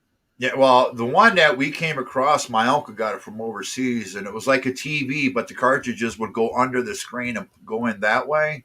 And wow. It was never in English, but the games were great. It just you couldn't understand what it said, how anything. So we still played it. It was really cool. Berserker, man, I haven't heard that game. Out in the Navy that was really awesome was I was over. We docked off of Italy one time when I was in the Navy, and I had shore leave, and I went out. And, being a video gamer, I was like, I'm going to go check out the video game store. They had a video game store, there on the big strip there in the town in Italy where we docked. And I went in there, and the money is so different. You have to switch over your American money for their money. It was like in American money, at the time, I think Super Nintendo was the big game back. It was like 91, 92 when I went there. And I I think I paid $30 American for a brand new Super Nintendo. But the only bad thing about it is their plug-in is different. Oh yeah. So what they do, what the stores do over there is, oh yeah, you could come in for $30 American, switch it over and buy the Super Nintendo, but you're paying $100 for that adjuster. Wow, like an adapter kind of Oh a deal. yeah, the adapter. Oh yeah, I paid like $70-$80 for that adapter. Yeah, people would look at our cords traditionally. You're used to it. Not every country's like that at all. Yep, they had different plugs. Yep. And the games, like you said, the games were. There were some in English, there were some in Japanese, there were some in all different languages, dude. But they played, when you put them in, they had American, and all that. But yeah, I'm telling you, man, it was a blast over there. My eyes got widened, to know that, and that's when I discovered, how many different gaming companies there were in the world, because they had one pure aisle of nothing but gaming machines from Japan, Italy, Australia, and I was like, dang, I thought Nintendo and Sega and all that were the only ones out there. Oh no, there's a ton of small companies out there making video games. Yeah, the gaming industry, people don't realize how big this is. They really don't. I mean, it's a billion dollar industry all over the place. Probably triple digits and billions. Oh yeah, easily. Oh yeah. It's tremendous. Esports by itself, over 500 million registered players. Oh yeah. This is just esports, and this is where like my members, we all register into it. When you register, you do get access to all these platforms, all these different threads and that. Yeah. I've gone in there and dropped my stuff in there, and even Rapid and other people's stuff. Hey man, y'all check this out, EA Sports, the second they drop a sports game, and I'm not even kidding when I say the second they drop, when they dropped they had a documentary that I was watching. The second they dropped Madden 2020 or Madden 20, the second they did it, they spun right around, got right on their computer, and they were already working on 21. Yeah. They didn't even get the games to the store yet. We've been lobbying, and they're already working on the next year. We've been lobbying for years, like Madden and games like that. A lot of the gamers are getting tired every year, new game, and you're talking $60, $70, $80. And if you want the ultimate one, then you're talking like $110. Right. Why don't they just make a Madden that upgrades its roster every single year, and you just pay for the update? That's it. And every once in a while, they do the upgrade to the gaming. When they find out something that they can do to fine tune the game. Right. That's a good point. There's a lot of us that's actually walked away from those games because of the fact that you can't really get a league going because it's constantly a new game, and then you're asking all your members in your league, you got to go get the game now. It's just too hard, That's why we like Cold War. It took 2 years to come out. GTA, hell, they're still waiting on GTA 6. But I've seen some trailers. It looks awesome, Right. Big GTA fan. And I mean, you got to realize that the ones that are playing GTA 5 now, it's going to take them a while to switch over, because if you've got that much time invested in your game and you are that good, because you go over to GTA 6, more than likely you're going to have to start all back over again. If you get the Easter egg, you won't. You'll actually get to have a CEO building. That. Yeah, if you actually accomplish $1 billion in your CEO and your MC and your business, and you legit make $1 billion, not hacking and modding and all that crap, duping. If you make it, you hit what's called the Billionaires Club. It pops an Easter egg, so when you order 6 when it comes out, it's going to give you that free CEO building and so forth, like a starter pack. So we've all been grinding. There's only been a few of us. That's a good idea. I mean, but with the guys I run with and ladies, I ain't gonna leave you guys out. The ladies and the guys I play with, we could have a weekend, and they call it special cargo. 2 days just grinding with them, running with them. I made $28.5 million on GTA just with them. And these are all adults. Yeah, my daughter, I have 2 daughters, a soon-to-be son-in-law that all play it, and my daughter and son-in-law, soon-to-be son-in-law, they play it all the time, and they are like way up there. I played it for about 3 months, and I got on there and I got a really bad taste in my mouth. I got on there one time and I got on a server, and you get lucky every once in a while. You get on there and you're on a server by yourself. So you're like, "Ooh, this is cool." It's rare, but it happens. So I got on a server by myself and I'm doing this thing. All of a sudden, 2 or 3 guys pop up and all they wanted to do was kill me. That's all they wanted to do. It wasn't stopping me from doing, my thing. It was, they were just spamming me. They were just, I'd pop up and they'd find out where I'm at. Boom, kill me. I'd pop up. I wouldn't even be able to move. Yeah. And I dropped the game. I dropped the game controller and I was like, I'm done. That game is based on friends play. If you're a soloist, you're never going to really press into that game. You're not going to get nowhere. You have to have a team. Now, with like my group, on GTA, you get that little clan tag. You can put letters in it. Ours is 187. We actually nicknamed our group 187 in our calling card because everybody's like, "Well, why'd you do that?" And if you listen to a police scanner, 187 is code for murder. And our rule is in GTA, if you come into our lobby, you start killing us, you're just going to get murdered over and over and over. I mean, we had a guy, he came in and got brave. And we're like, why? We killed him so much, it stuck his spawn at the beach in the game. He couldn't go nowhere. And we're just sitting there waiting for him to respawn, kill him. And we're like, dude, leave. You came after us. You just need to leave so we can get back to business. But we do offer friendly lobbies in GTA. We do offer it publicly, telling people if you want to come on and play and have a good time, we're there for you. Nobody's going to mess with you in our lobbies.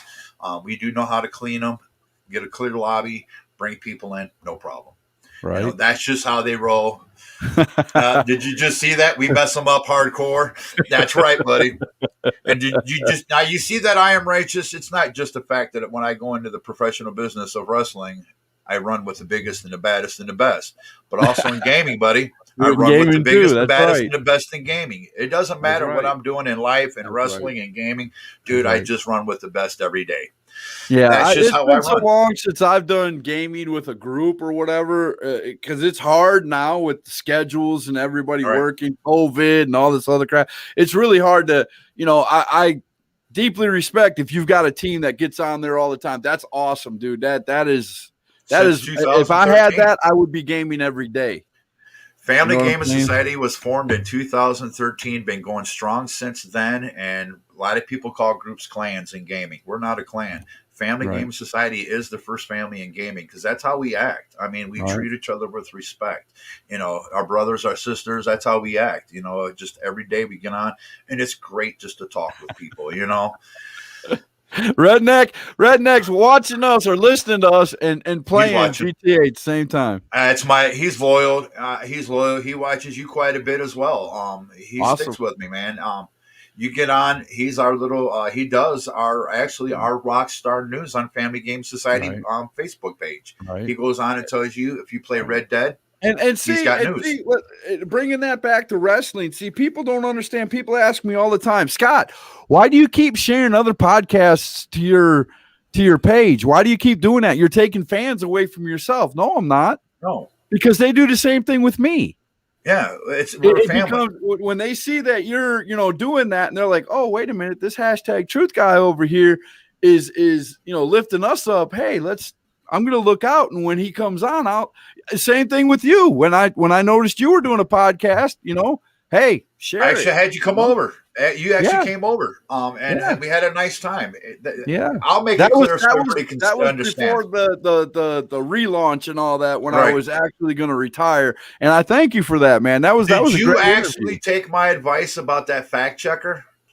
Did you do that? I got rid of 11 of them, and I went back about an hour ago, and there isn't any more on there. So I'm do it once a week. But if you look at my post, I put on there. I said, "Hey, let me know how many you have." I had 21. I've had higher before. A gentleman came on, dude. He had 72.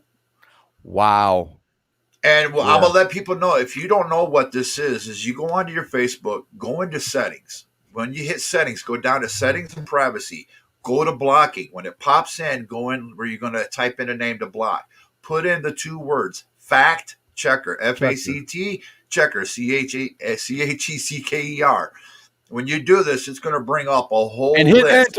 enter. Don't forget to hit enter. Yep, it's going to bring up a list. All of these are Yep. tracking bots. They're built to be keyed on certain words, certain posts. They're looking for algorithms of words that you use, like Trump, Republican, Trump, Democrat.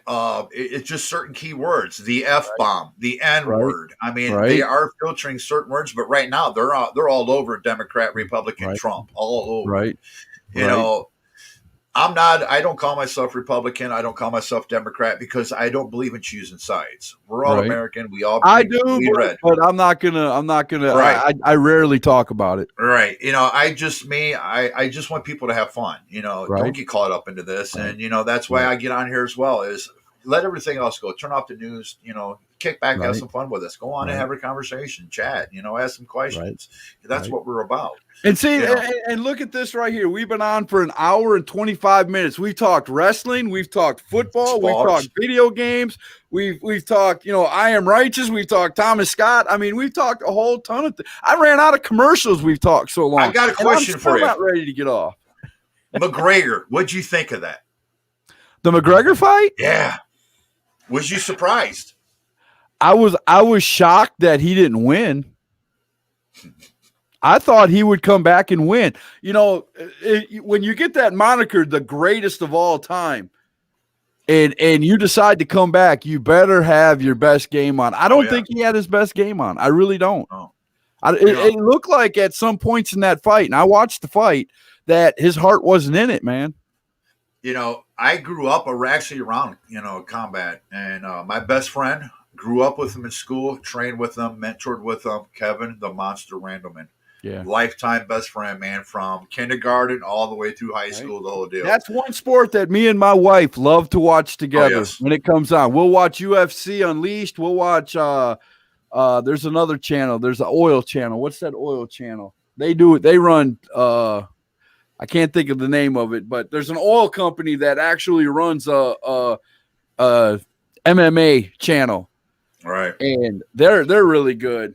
Oh, I love combat. Somebody who's listening can tell me what that is, but yeah, we love watching MMA, man. I love the thing I love about MMA is you never know. I've seen so many fights where, you know, this guy's getting pounded down. You think he's going to win. Next thing you know, he flips up, does something, and the guy's tapped out. You know, it's amazing to watch those kind of fights. I had some of my teeth knocked out by Tank Abbott. Tank Abbott. Wow. Yeah. I got a call, and I did a few matches over in NAAFS over there, which was an MMA league. And I get a call out of Indiana. Hey, we had a cancellation. Guy got arrested. They need somebody to come over. Dude, they offered me $4,000. I'm like, oh my God, biggest payday ever. You know, I'm like all for it, dude. I show up. They didn't say nothing to me. I go in and get taped. They signed the tape. They put the gloves on, tape those up, sign that, do the inspection. Dude, I get out there to my music. I'm all happy until I heard the music. I mean, you're getting the hell beat out of you, but for 15 minutes, $4,000, that's a pretty nice payday. Oh, that money didn't last long because they went to medical. I have never had a man hit my hand to hit myself so hard it almost knocked me out. He hit my hand into me. Right. That's how hard this guy hit. And you said Tank Abbott, dude. One of the first matches I ever saw in MMA, and I believe it was Tank Abbott. He was going up against a guy called Polar Bear or something like that. This guy was supposed to be like a beast. He was big. He was huge. The referee, I can't remember what his name is. He's the one with the beard that's like 6 feet long and it's always braided. I can't remember his name. I know who you're talking about. You know what I'm talking about, though, right? He went out there and he was like, go. As soon as he did that, I think it was Tank Abbott, threw one punch, dude, nailed him right in the nose and knocked. He froze up. He got he looked like a board when he fell. He just one punch, dude. It was over. It was a 2-second fight. I got my nose pressed back into my face, teeth knocked out, a major concussion. I didn't go out and go to the floor, but my nose started pouring like a water faucet. And I went like this, and when I backed up, because the ref come over and he wanted the doctor to take a look at me, it's just like somebody turned on a water faucet, and they're sticking up toilet paper and Q-tips up my nose and trying to get it to stop. Are you good? Yeah. Man, I turned back around and I'm still blurry. I had my hands up, dude. He hit me 2 more times, dude. And usually your eyes water, you get a little, dude. I went blind. I mean, it was Oh total. I wow, couldn't see nothing. The whole time I'm just getting hit. They called it off TKO. I had too much damage. I was bleeding too heavy. wow, Yeah, man. He messed up my crazy. nose pretty bad. And my face that was a bad day. I was done after that. I was like, I'm good. I'm good. Right, I'm a dad. right, Being a dad made me walk away from even wrestling. right, I had a kid with an Amish woman. You know, he wasn't, all pure Amish to her traditional family. And they're like, here you go. It's your son. Have a nice day. So it was instantly newborn dad, what to do. right, So I went and got a job and stepped away from the business. I did fill-ins here and there. But, right, I love it, man, just like you do. You right, wouldn't do it if you didn't love it. right. What was Without a doubt. for a fact, what was the first wrestler ever to influence you? First wrestler ever to influence me. It was actually a tag team. And I still love them to death. They're still my favorite tag team of all time. They were the ones that actually that was the moment when I saw them wrestle that I went, wow, I'm going to be a fan of this forever. And that was the Nightmares, Danny Davis and Kenny Wayne. I was waiting for you to come out with Road Warriors. No, because Danny I do Davis and consider Kenny them Wayne, man. They the heel most or successful. face, they were awesome. Oh yeah. When you look like the Road Warriors, the most successful tag team in the world to this day. Now, I can actually jump over to the Rock and Roll Express. I'm great friends with Ricky, love the guy to death. I'll say they didn't do everything, but they have been the most consistent, stay together. They've always been together. They're the longest reigning tag team together.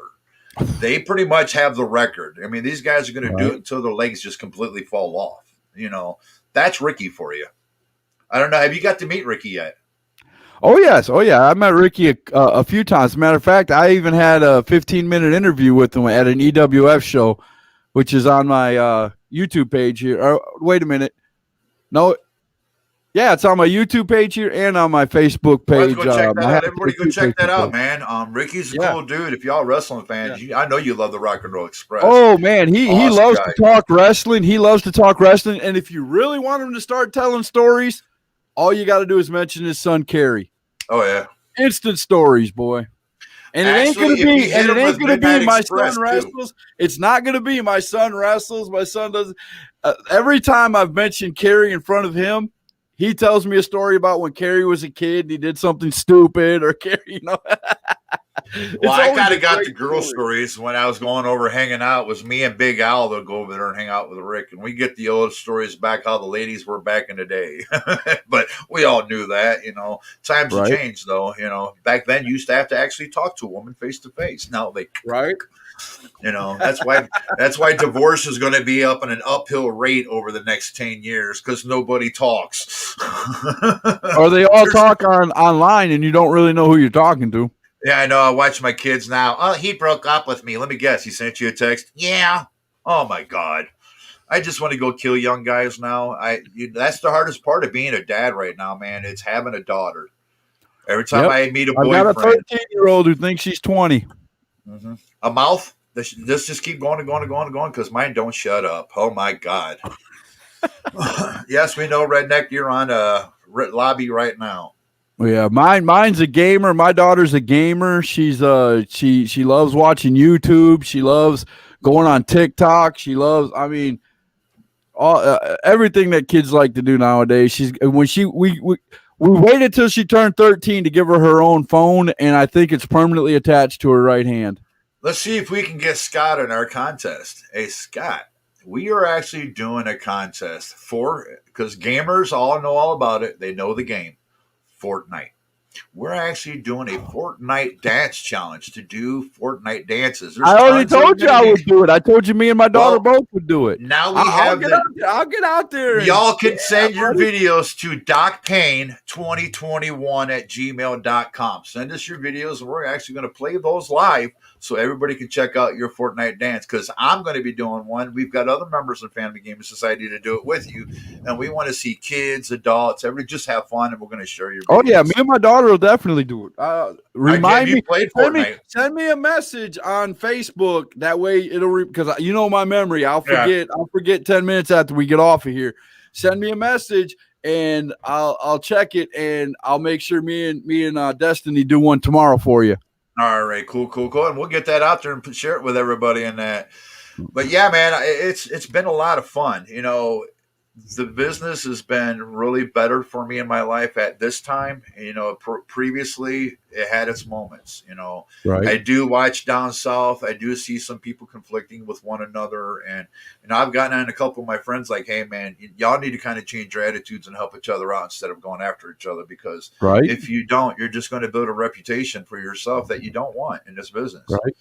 You know, once Right. the virus is gone, these guys and these women are going to be open to go to so many different promotions. Right now, you're limited. Right. I mean, because out Now, west, they can't do nothing. I was told before I came on here tonight that you're going to have a couple of guys on your show tomorrow. Is that correct? If I had my schedule with me right now, I'd be able to tell you, but I do believe I do. Trying to I think of think who it it's is. off the Playa. bat. I think it's Playa and somebody else. Oh, yes, I do, because they're actually going to be in a March 28th show. And Yeah.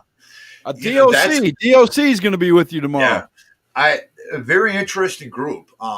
I've been, looking at some of the work, and I'm like, man, there's going to be some matches coming up March 28th.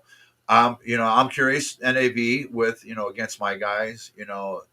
Another one's coming over there, Curtis Black, a gentleman we both know very well. We've seen him work quite a bit. I love Curtis Black. Yeah, he's coming Curtis over. Black. He's got a big match. Another Amp Dominic, man, another guy, really well known here in the South. Ugly be gone, man. Ugly be gone. Yeah, he's a trip. That guy's in his own world, But yes. If you want, and I'm telling you, it's funny because he posts things almost daily on his Facebook page, and people don't understand him at all. No, he's a different there are fellow. people that actually get mad at him, and he's like, whoa. He's constantly posting, whoa. Yeah. I'm doing this as a character. I'm not, just chill out, Yeah, you've got to watch what fans you actually mess with. That's why I found out at SOM there was a difference in getting them heated. Oh, I had them pissed. I mean, they were trying to fight, but at the same time, there was some talent there that was actually stepping beyond the ropes, going, they were actually in people's face physically. And I'm like, you can't do that. Right. I don't care who you are in this business. If you're walking out to that ring, you must be able to take every word you hear and not even shrug over it. You can't react. Exactly. It's our jobs is to take every bit of it. The fans' jobs is to talk crap. That's what they do. That's what they're there to do. That's why I go to a wrestling show. What are you talking about, man? I'm ready for every heel that walks out, man. I am ready. Yeah, just like Sunday. I'm telling you, if NAV's going to be there, I'm giving NAV hell. I'm going to mess with them, and I better not hope he's there, because if he is, I'm going to aggravate the shit out of that guy. I swear to God, I am. I'm going to haunt him down. I'm just going to aggravate, not leave him alone. That guy is going to really be dealing with me soon. I'm looking forward to that, working with him. Great guy. Hello. Oh, no, buddy, can't be calling me on here. Just like with you. You got the same thing I do. I got mine on Do Not Disturb over here, and I think I've got like 30 messages already since we started. Mine's been going off. I've been seeing my Facebook above the show going off on my other page too, and it's going off. I've got 14 things going on my Facebook page right now. I don't know what they are, but they're flashing up there. Oh yeah, I've been seeing mine. Somebody messaged me and all that. I'll worry about that later. I'm having fun. So tell me something. Tell me something, Doc Payne. Of all the interviews that you've done so far, to this point, what is the one that sticks out the most in your mind? Brad Stein's one of them. He was different. Yes, he is involved, religiously in the whole deal, but he's still a comedian. And he's known as God's comedian. But a lot of time, people will hear that and go, oh, Christian. But no, he's been in the dry bar comedy scene. He's gone out to many different comedy clubs.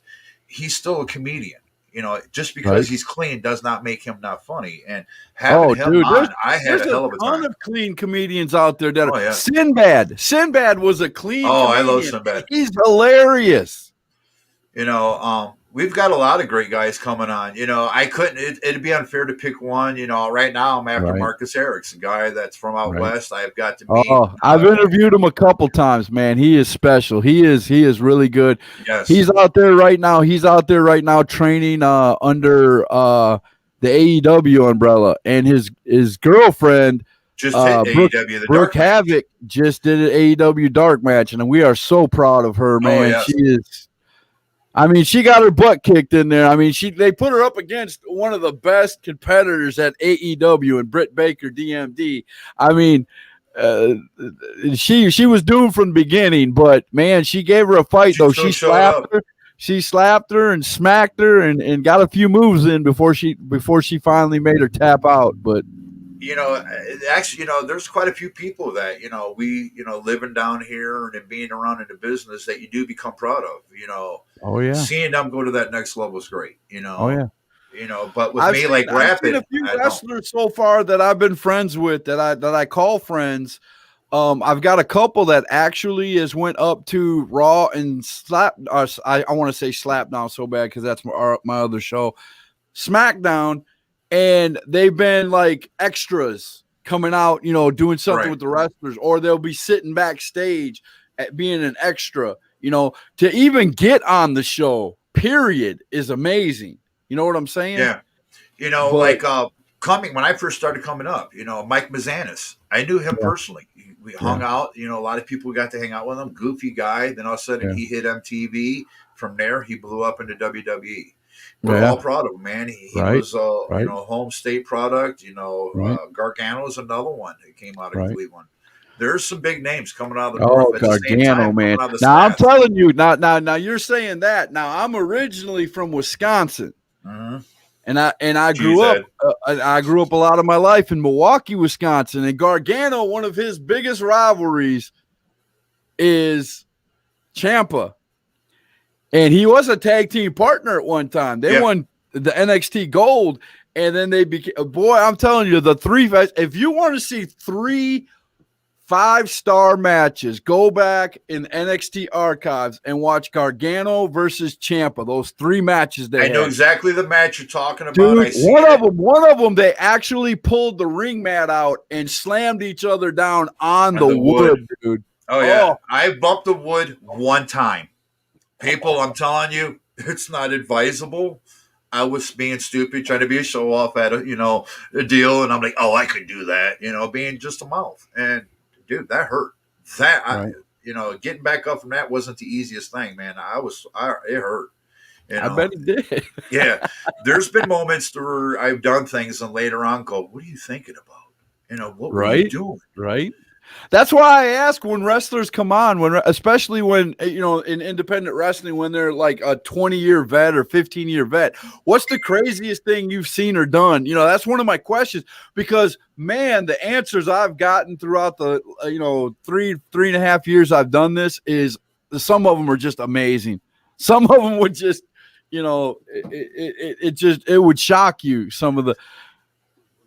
Oh yeah, I mean, I've been beat up with many different weapons. My style was hardcore, and it was based in Ohio. A lot of us were chasing the hardcore scene. We all wanted ECW at that time. I had one guy come on. You know him, Big Country. Yeah. From down here. He was telling me during an interview one time and I asked him that question. He said, Scott, we were at a show, and I had came out, and I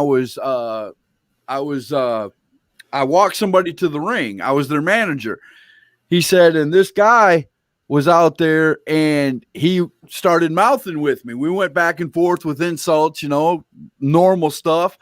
Well, apparently his wife got mad. And when his wife got mad, she was holding their newborn son. And she got so mad, she literally tossed her newborn son to her husband to go and try to jump the guardrail. She tossed the baby, dude. Not give it. She tossed it. And I was like, you got to be kidding me, dude. What's funny, and one of the craziest things I came across, I had Pedro Morales Jr. His career originally come out of Puerto Rico under the Colons and so forth. Right. Then I had Franco Varga come over, another gentleman that's been over to the Puerto Rican scene.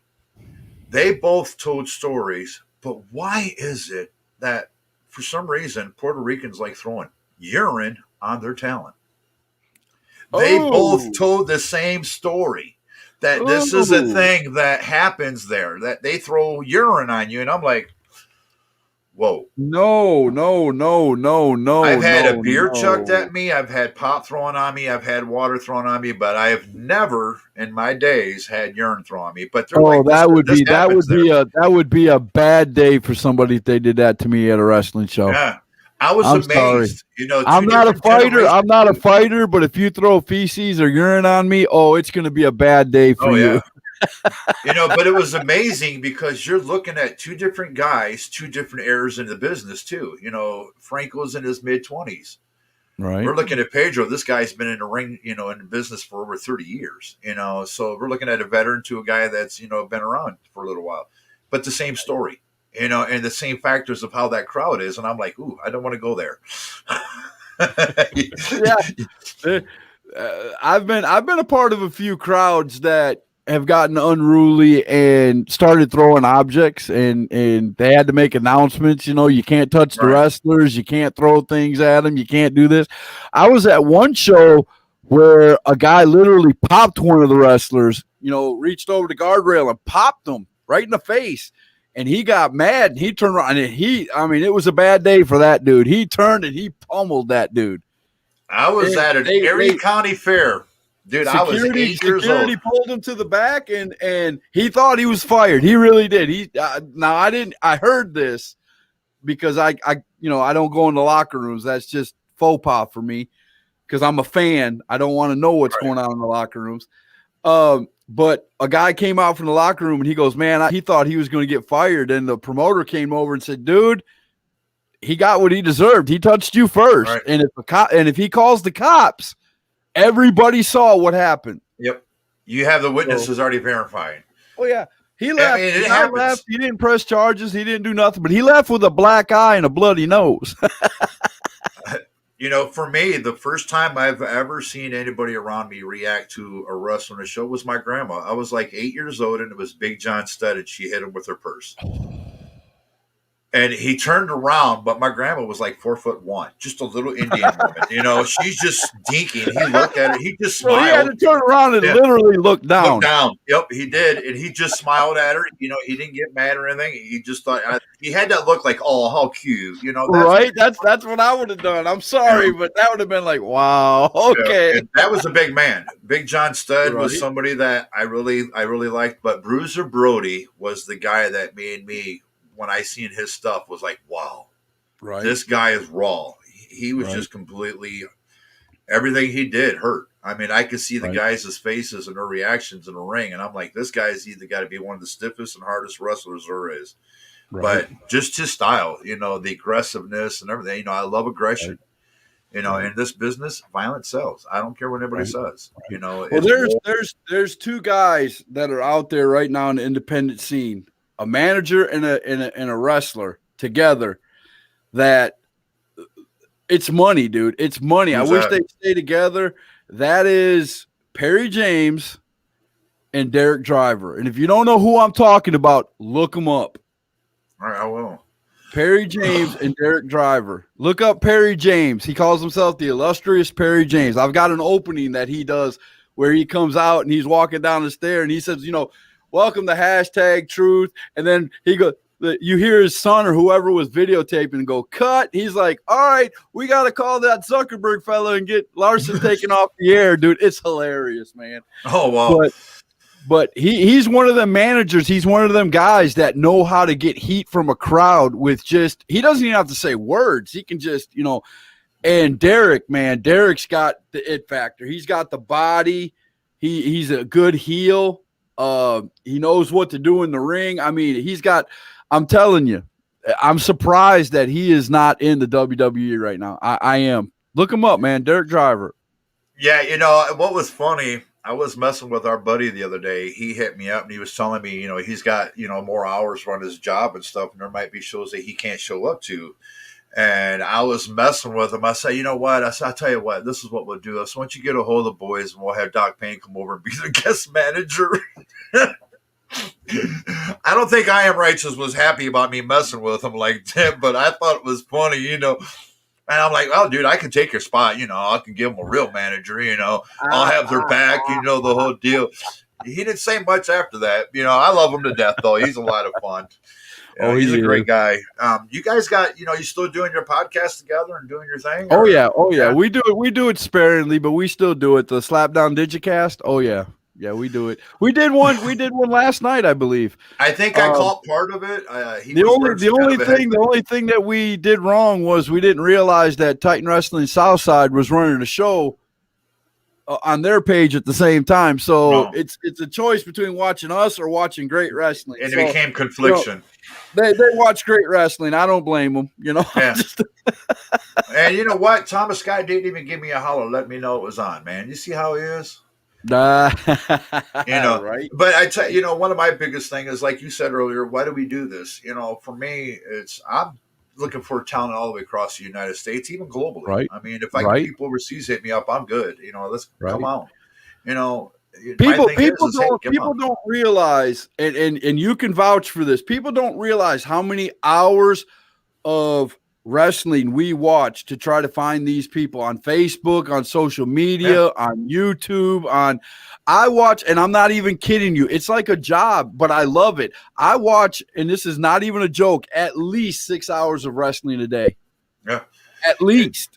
You put a lot of time and work, and when you do find somebody in your head, you're going, man, I want to introduce people to this person. They've got to see this because in your head, you're going, this is a great talent, great worker. It might be somebody really popular in another state, but we don't know about them here in North Carolina. No. You might not know about them there in Ohio, but that person might be huge in the indies over there. And you're introducing him to a whole new set of fans. I mean, that's basically what happened. And I'm not taking any credit for it. There's been a ton of podcasters in this area that has interviewed him. But Marcus Erics, Erics, he was huge in California. And he came over and started doing podcasts all over the place over here in the South and on the East Coast. And he's blowed up. And now AEW's got him training. You know what I'm saying? Yeah. Oh, I told him when I first met him that I was like, dude, without a doubt, you're going to go. It's his look, his style. To me, if as a promoter or even a booker, I look at him as a woman's arm candy. I will sell him to the females. They're going to eat him alive. That's how I would market him because he is that pretty boy. He does have that appeal. I'm pretty sure Brooke Havoc wouldn't enjoy that, but yeah. Hey, but guess what? If they're together, she's getting paid.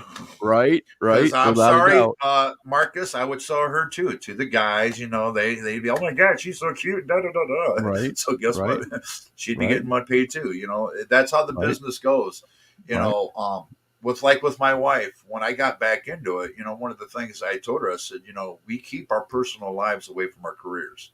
Right. Who I am in my real life does not reflect what I do, in the business. I try to keep them as separate as possible. I try to keep that controlled. And I have been getting on other people out there going, hey, man, if you're going to be in this business, leave your stuff off your own Facebook. Go create it after your career name. Well, the only thing that I tell people about my life, is my health. My health is really bad. It always has been because I have to be honest, man. I've quit hashtag 3 times because of it. I've had to cancel shows and things like that because of it. And there goes my mic. But so I have to put my health out there. But other than that, you're right. My social life is my social life. But the one thing that I am proud of, and I can honestly say is, and people who know me that talk to me on an everyday basis, I am who I am on screen and off screen. Right. I'm not somebody that comes on here, does hashtag truth, and I become a celebrity or something like that, or a different person. I'm not that kind of guy. You know what I mean? I am who I am.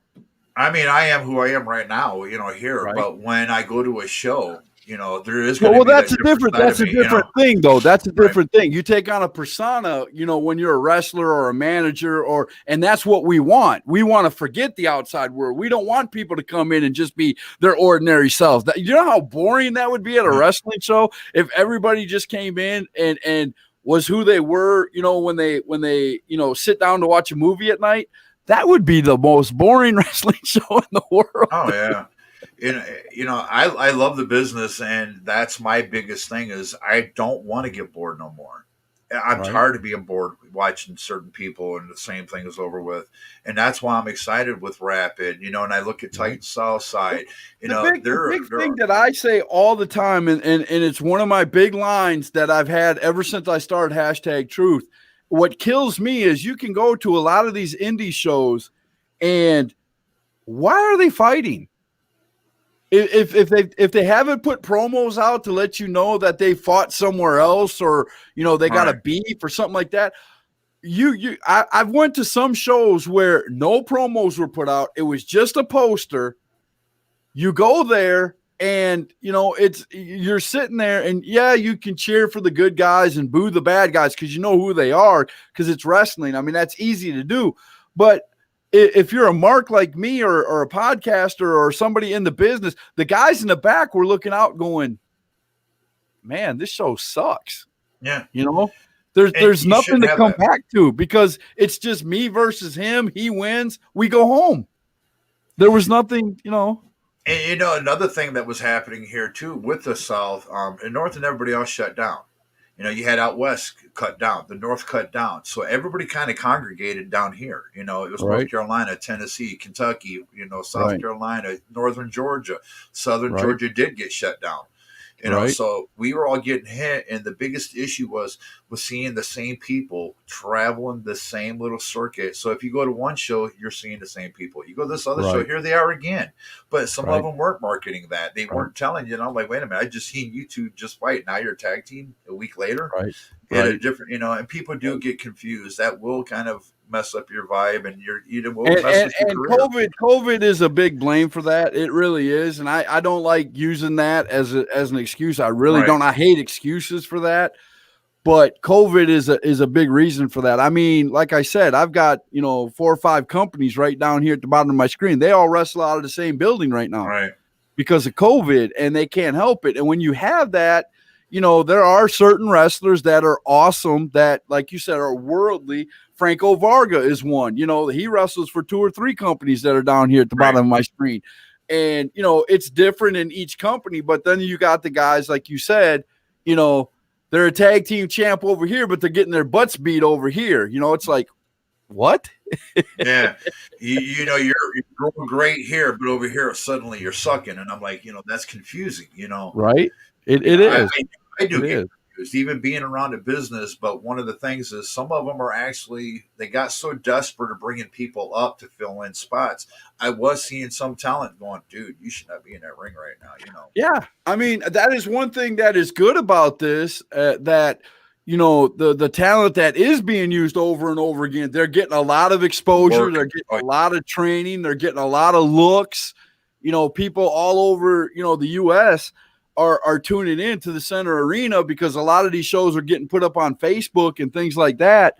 You know, they know, you know, when they see the poster, okay, in a week or so after that show's over, they'll show the show for free on Facebook, and I'll get to see that guy again. Maybe I'll call him up and ask him to my show, you know? Yeah, so, you know, like I seen Thomas Scott, and he made a comment about Lazarus. Lazarus is going to be a gentleman that actually I'm going to be seeing March 28th, you know. And I do believe he's actually against one of my guys, you know. Yep. He is the Titan Wrestling Southside Heavyweight Champion right now. Lazarus is? Oh, not Lazarus. I'm sorry. That's Elijah Proctor. Lazarus is part of Black Society. Yeah. But here's the thing, and I just got a hold of these 2 gentlemen. I told them to come on and that because I do want to talk to Black Society's awesome, dude. Black Society. Well, you saw they did my open for the show tonight, and they did a promo. They're active all over the place, man. When they go to a show, they promote the show. You know, and one of the things is I told them, I said, man, I want you guys to come on. I said, because a lot of, you know, people's been seeing you guys out as a tag team. for once, they're actually seeing you guys come out of your comfort zone and you're both taking on a singles match. That See, will that's be cool. different for them. That's That cool. I like can that. take them out of the territory, and that's where I'm. A lot of people's like, well, how are you going to deal with that? Well, the last singles match I saw Lazarus in, it didn't end well. Was that Thomas Scott by chance? Yeah, he called out Thomas Scott to do a hardcore match, and it didn't end too well for him. So, oh, come on, man. Were you being bad? Mr. Dizzy Devil, did you beat him up? That's why that's probably why he put kind of like what I did to Lazarus, just to be a smart butt. Yep. Just to rub it into Lazarus. He might want a rematch on that one. You never know what will happen there, man. Because they are Tommy starts talking about Lazarus, you just bring up Elijah Proctor and say, well, what is Elijah Proctor kind of whooped him with his own crutch. So that's another gentleman I'll be seeing as well, Elijah Proctor. He's coming over. Elijah Proctor is awesome, man. Elijah Proctor's got it going on. Very, very good wrestler. He can do high flying. He can do technical. He tells a story every time he comes out. He's a good kid, man. He's. What do you think of the main event, though? Titan Wrestling Southside for no reason. I mean, check out the main event, dude. Kerry Morton, Kenny Urban. Morton and Urban, two young lions. Kenny Urban is one of the guys that tag teamed in that tag team I was telling you about. I just had him on. Great guy from Ohio. Yeah. Trains up there. But him and Morton in the ring, that's going to be exciting match. Two young lions, very impressive, both hard workers, and I know Kerry. I've met quite a few times, got to hang out with him. He did a quick interview with him in the past. That's going to be an exciting match. Who would you call on that match? Urban or Morton? Ooh, I don't know. That's going to be close, man. That's going to be close. I'm gonna try to find the other guy's name really quick. I know where to look. So let me bring up my roster. I think I have it with me. Let me find out. I've got it right here. This was old. This was way back. August 15th of 2020 when Rapid fought Titan. It was called This Is War. Yeah, it was some good ones. What was the name of the tag team though? I thought I had the tag team. They actually, have you seen Schizo? No. Oh my gosh, Schizo is amazing. He's another one of those dark wrestlers that comes out with the big mask, scary mask on, and he's got this doll that's just creepy as all get out, man. You gotta look up Schizo. He's worked at Rapid. Well, speaking of Lazarus, you wanted to know who he's facing. A gentleman that you do know, Roma Miller. Roma's a good guy, man. Mr. Alabama, I call him. That kid right there is an up and comer, man. Without a doubt. He was the one that won when they did the relaunch for Titan, and Dizzy Devil had to drop his belt because of his knee injury. Roma Miller was actually the first champion at Titan Wrestling Southside, heavyweight champion. He won a fatal 4-way. So that's going to be a good match. These are two gentlemen that you're familiar with, and both. Oh yeah, that's going to be a war. I really do believe that's going to be one hellacious battle. But I love the finishing move. I love the finishing move of Roma Miller. Oh my gosh, it is. If he hits that finishing move, it's over. If the guy gets up from that finishing move, I'll just walk out of the stadium because I don't even want to watch no more because that finishing move is devastating, dude. It's sick. It is sick. And I mean, you got Ryan Mantis. He's coming over, and out of those two, Ryan Mantis is the gentleman that I'm actually coming out against, bringing my guy out, Bobby Briscoe. Oh man, yes. I'm bringing out my crazy, this is my genetically misfit here. This is where the next gen comes in. He's my misfit. He's my genetic defect. This guy is he's a little crazy, a little insane. He fits me quite well as, being, coming with me and, let me go out and, so he's quite the Doc Payne material, so I'm really excited. I like the insane, the crazy, right. Mr. Lincoln Conway, yes, I know Thomas Scott has a pass with him, but that was the guy they knew then. It won't be the guy they get to see March 28th. I promise that one. because if he Okay. even resembles the guy that was there before, he'll deal with me and the bosses, because the bosses ain't gonna play, man. They want war. The boss wants war. She said Right. she wants just massive war. But then at the same time, NAV, man, you're coming in Punisher and Wolf. I mean, I'm talking two huge monsters.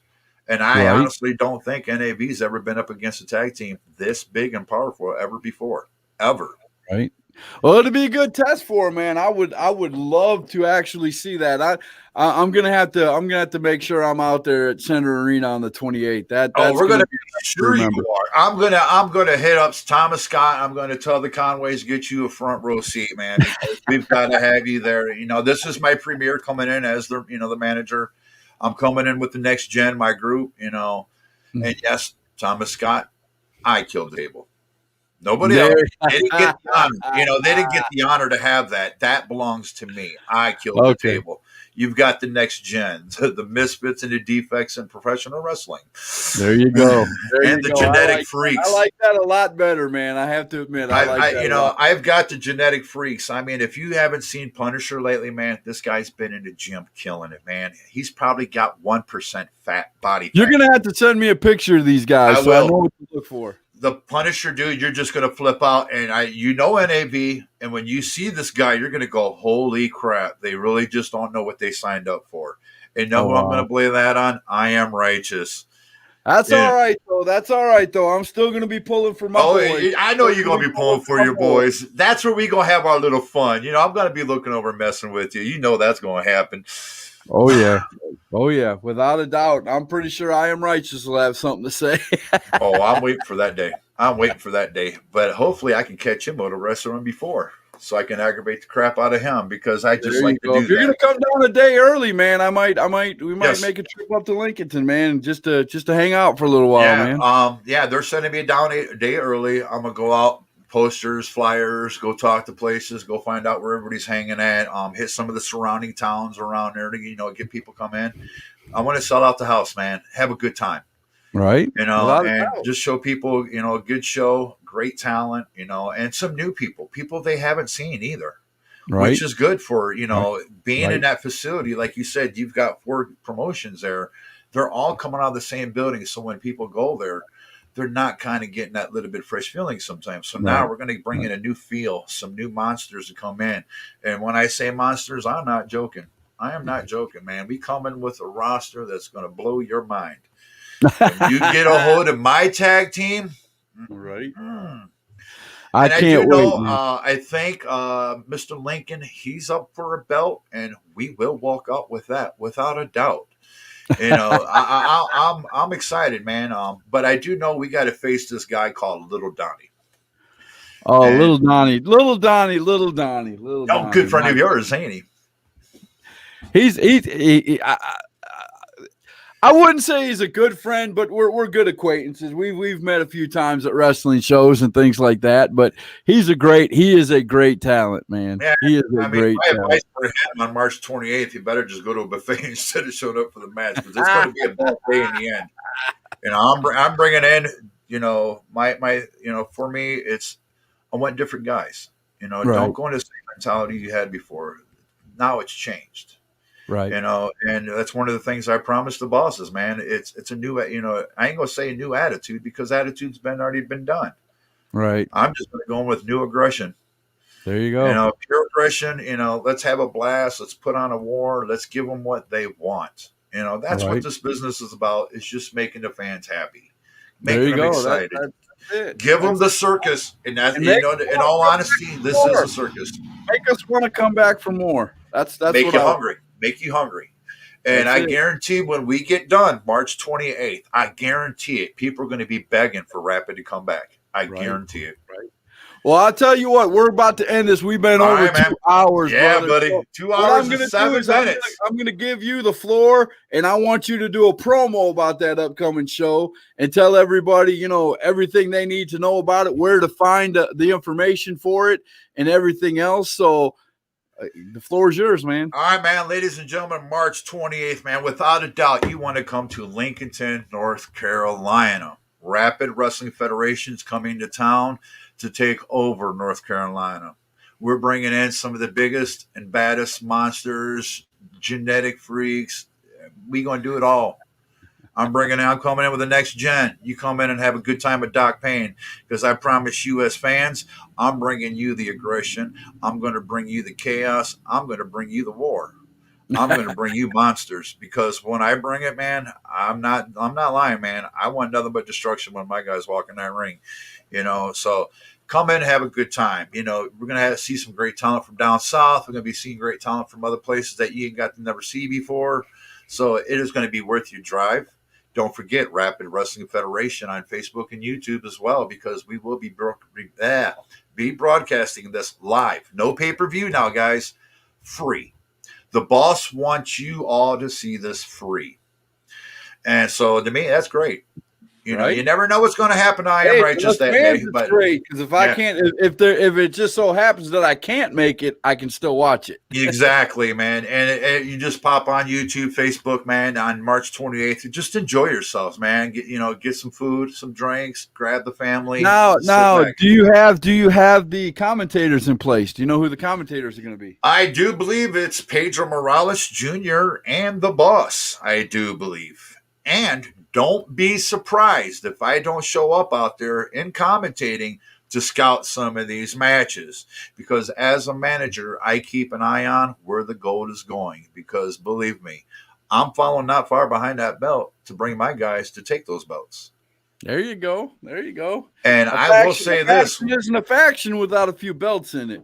I will say this. Within the first year of Rapid in Ohio, full blown, no virus involved, nothing stopping us, I'll be the most decorated manager in wrestling history in Ohio.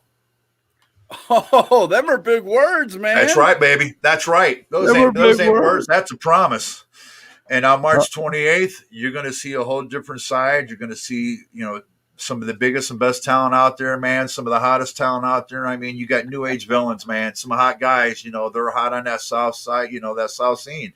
Ladies like them. The guys want to be them, right now, I mean, they've had East Tennessee Tag Team Championships and others. 3 for a fact, as he was saying. East Tennessee Tag Team Champions. I mean, I'm not taking them lightly. I'm not taking Nathan and Ryan lightly whatsoever. I just know their weak point is I am righteous. You're the distraction, buddy. No. So as long as I get you to be distractive, I got you. I've seen it personally. I've actually seen it. I mean, this is a tag team that actually lost their belts to Doughboy and a guy that was like 3 feet tall. You know why that happened. You know why that happened. That wasn't a straight 2-on-2. You know how. Come on, man. I supported them. Even when they were suspended, man. I was, still had the crowd cheering for them like they were actually still in the building, still causing riots over NAV, right? Which was funny. And because I'm like, man, this crowd's really invested. They're not even here, and they still want to whoop somebody's ass. I mean, dude, right? if they didn't have, you are getting blown up, sir. Yeah. If Justin Klein would have been any closer to the audience that day, he probably would have been hit by quite a few people, because how he didn't win the most hated guy in SOM, that was rigged, because I know he won and he didn't want to win. I will concur with that, sir. I will concur with that. He's the only man I know that when I see him, when he opens his mouth, I already hate him. So, folks, I tell you what, man. Say words. All he's got to do is open his mouth. Yep. March 28th, man, we got Lincoln Conway versus Little Donnie, man. You guys can't miss it. We've got Doc Payne coming out with the next gen. We've got Wolf, Punisher, Conway, man, along with Mr. Bobby. Only Bobby knows, man. And y'all want to see crazy, come check out Bobby. Oh, buddy. Then, of course, one of North Carolina's own, one of the Southern boys, Ryan Mantis. One half of a tag team. Great tag team in the South. Very competitive. No joke. I take those guys serious, and I will take this young man serious, but he is coming up against Bobby Bristol. So Ryan and Bobby in a match. Ooh, buddy. I will say my guy, because it is my guy, but I will say Ryan's going to give us one hell of a fight that night. Oh yeah. I can already see it coming. I've met this gentleman quite a few times. Great guy. Both of them are great young men, hellacious workers. Kerry Morton, Kenny Irvin. Main event. I don't know how to call this one. It's almost like flipping a coin. I'm not even going to call it. I don't even want to predict it because I just want to watch it. I'm Right? so intrigued. This is a match I want to watch. I don't even need a commentary. I just want to be amused. Then, of course, one of your two favorites, Roma Miller versus Lazarus. There's going to be a battle. I won't be able to cheer in that one. I'll just have to sit back and watch that one. I Yeah, can't. that's you're kind of Both invested of in them are both. my buddies, man. I can't cheer in that one. Yeah, you can't pick that side. You know, you kind of have to can't. sit back and go, I hope the best can't. guy wins today. You Yep. know, that's that I'm going kind to of match. congratulate the winner and say, hey, you did your best to the loser. Right. You know, you got NAV versus Hunter and Punisher. Then we have another gentleman, Odell Lowe, coming in with Playa. DOC. Yes. One hellacious aggressive team. No joke. And They don't have chaos were in their coming name in with for nothing. right. They were coming in against Nomads, but that match ended. There was a card change in that, and I'll have the information tomorrow, and I'll be putting it up to make sure everybody's updated. But we got another big tag team coming in against these guys now, man. More monsters. Here we go. You know, so there's been some things added and changed. You know, Curtis Black, Amp Dominic. Another match. Flip the coin. I can't pick one. You know, they're both hellacious workers. You know, but if there was an advantage, I would say I have to give that to Amp. A little bit different, been out there just a tad bit longer. You know, a little bit more experience. But Curtis Black, his aggression may equal that. His, ability to move, his speed. Great kid, great guy. If Curtis Black brings his queen, that might be the deciding factor. The bad thing about it is originally me and Queen were booked against each other as managers originally. Then we have the open challenge. James Hall. Are you familiar with this gentleman? No. Bad man. I wouldn't want to take this open challenge. It's Doc Payne. This guy, raw power, man. Just he's raw. I love this guy. He's a great worker, but he came in with an open challenge. We know we got Lincoln Conway and Donnie. I have to go with Conway on this one. I'm bringing a different guy to the ring. I'm bringing a different personality, a different attitude, a different temperament. So there's been some changes within this gentleman. And you've got such a great lineup, and the talent down south, the talent coming out of the north, some of the coming out of the west. This is going to be such a different feel for everybody. It gives you a little bit of different training from different places as well. So you're going to see different styles. One of the things I have noticed, like if you see too many people coming out of one area, their styles become similar. You're almost seeing somebody repeat each other. Right. And so having it this way, you're bringing in a little bit of fresh from everywhere. So this is going to be fun, guys. March 28th, man, Lincolnton, North Carolina, Rapid Wrestling Federation. You come have fun with Doc Payne. Y'all don't stop watching Scott Larson, man, my buddy, my pal, lifelong friends. And that's what a lot of people don't understand. Why do we do this? Why do we help each other? Because we are lifelong friends. Just didn't meet and became friends. This is a friendship that will continue for the rest of our lives. As long as, with Tim Hunter, Thomas Scott, all these gentlemen, these are lifelong friends now. Right. So this is why we do this for each other. That's called helping courtesy and professional courtesy. All you young guys, man, return the same favor to the people you work with. Because when you go out to that ring, remember, your lives are always in their hands. And that is the truth in this business. When you walk to that ring, you better trust that guy and know what he's doing. Because if you don't, you can get hurt real bad. Right. But yeah, man, I appreciate this so much. I know that was on a fly. I was kind of like, let me hurry up and go warm up. I'm in my shop right now, and it's actually cold as heck in here. I had the cancellation, and I'm like, I'm drastically looking up and down my Facebook page to see if I can find somebody who's on, right now who I could just ask. And there your name was with the little green ball. Anytime, man. Anytime to help out. Let's go have fun. And I tell you, one of the things we're doing, man, we're going to be throwing a big show here soon. It's called Caption That. We got people sending in pictures in the whole deal, and we're going to have a contest, allow everybody to be interactive, and we're going to show pictures. You type in your funniest caption you think Oh, possible. I We're love going to doing share that. it That's with fun. everybody, dude. That's And we're going to fun. do one big special on this. And we're bringing in Family Game of Society. We're bringing in just a bunch of friends. Be sure and to just have tag a me good in old that time. because I want to be a Oh, part yeah. of it. For a fact, I think I'm going to find a funny picture of I Am Righteous and see what kind of tags we can get on it. I think that'd be fun. We might Well, kind you of go out to the business. You and just keep poking that bear, brother. You just Oh, keep yeah. poking that bear. All Come right, on, man. You know I got to. I Right. wouldn't be Doc Payne if I didn't poke the bear. You know, Right. I'm that guy that when they say don't put your hands in the fire, you're going to get burned. I was the kind of guy that liked went, ooh, that kind of hurts. You know, that's me. You know, so poking Right. the bear ain't no different than anything I did in my life. I've always been a daredevil. You know, kind of the next edge of things. You know, Right. extremist, adrenaline junkie. That's me, man.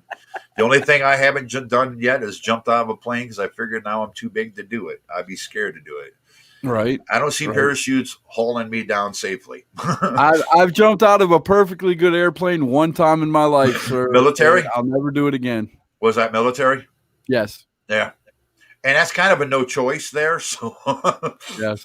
because you either jump or they kick you. It didn't matter. Back then, it was just throw you out if they had to. And that was basically what it was. And I think I did get pushed out because I really didn't want to jump. Right. I've had a few people come back to me and be like, man, you know, when we were doing boot, we had to go do this. And he goes, man, I wasn't Right. happy. You know, I had a buddy of mine get into the Rangers. And Well, back then, I was only 160 pounds soaking wet. You know, not the guy you see here. So back then, a good wind would have blew me over. I mean, I was fit, but I wasn't like muscular or anything.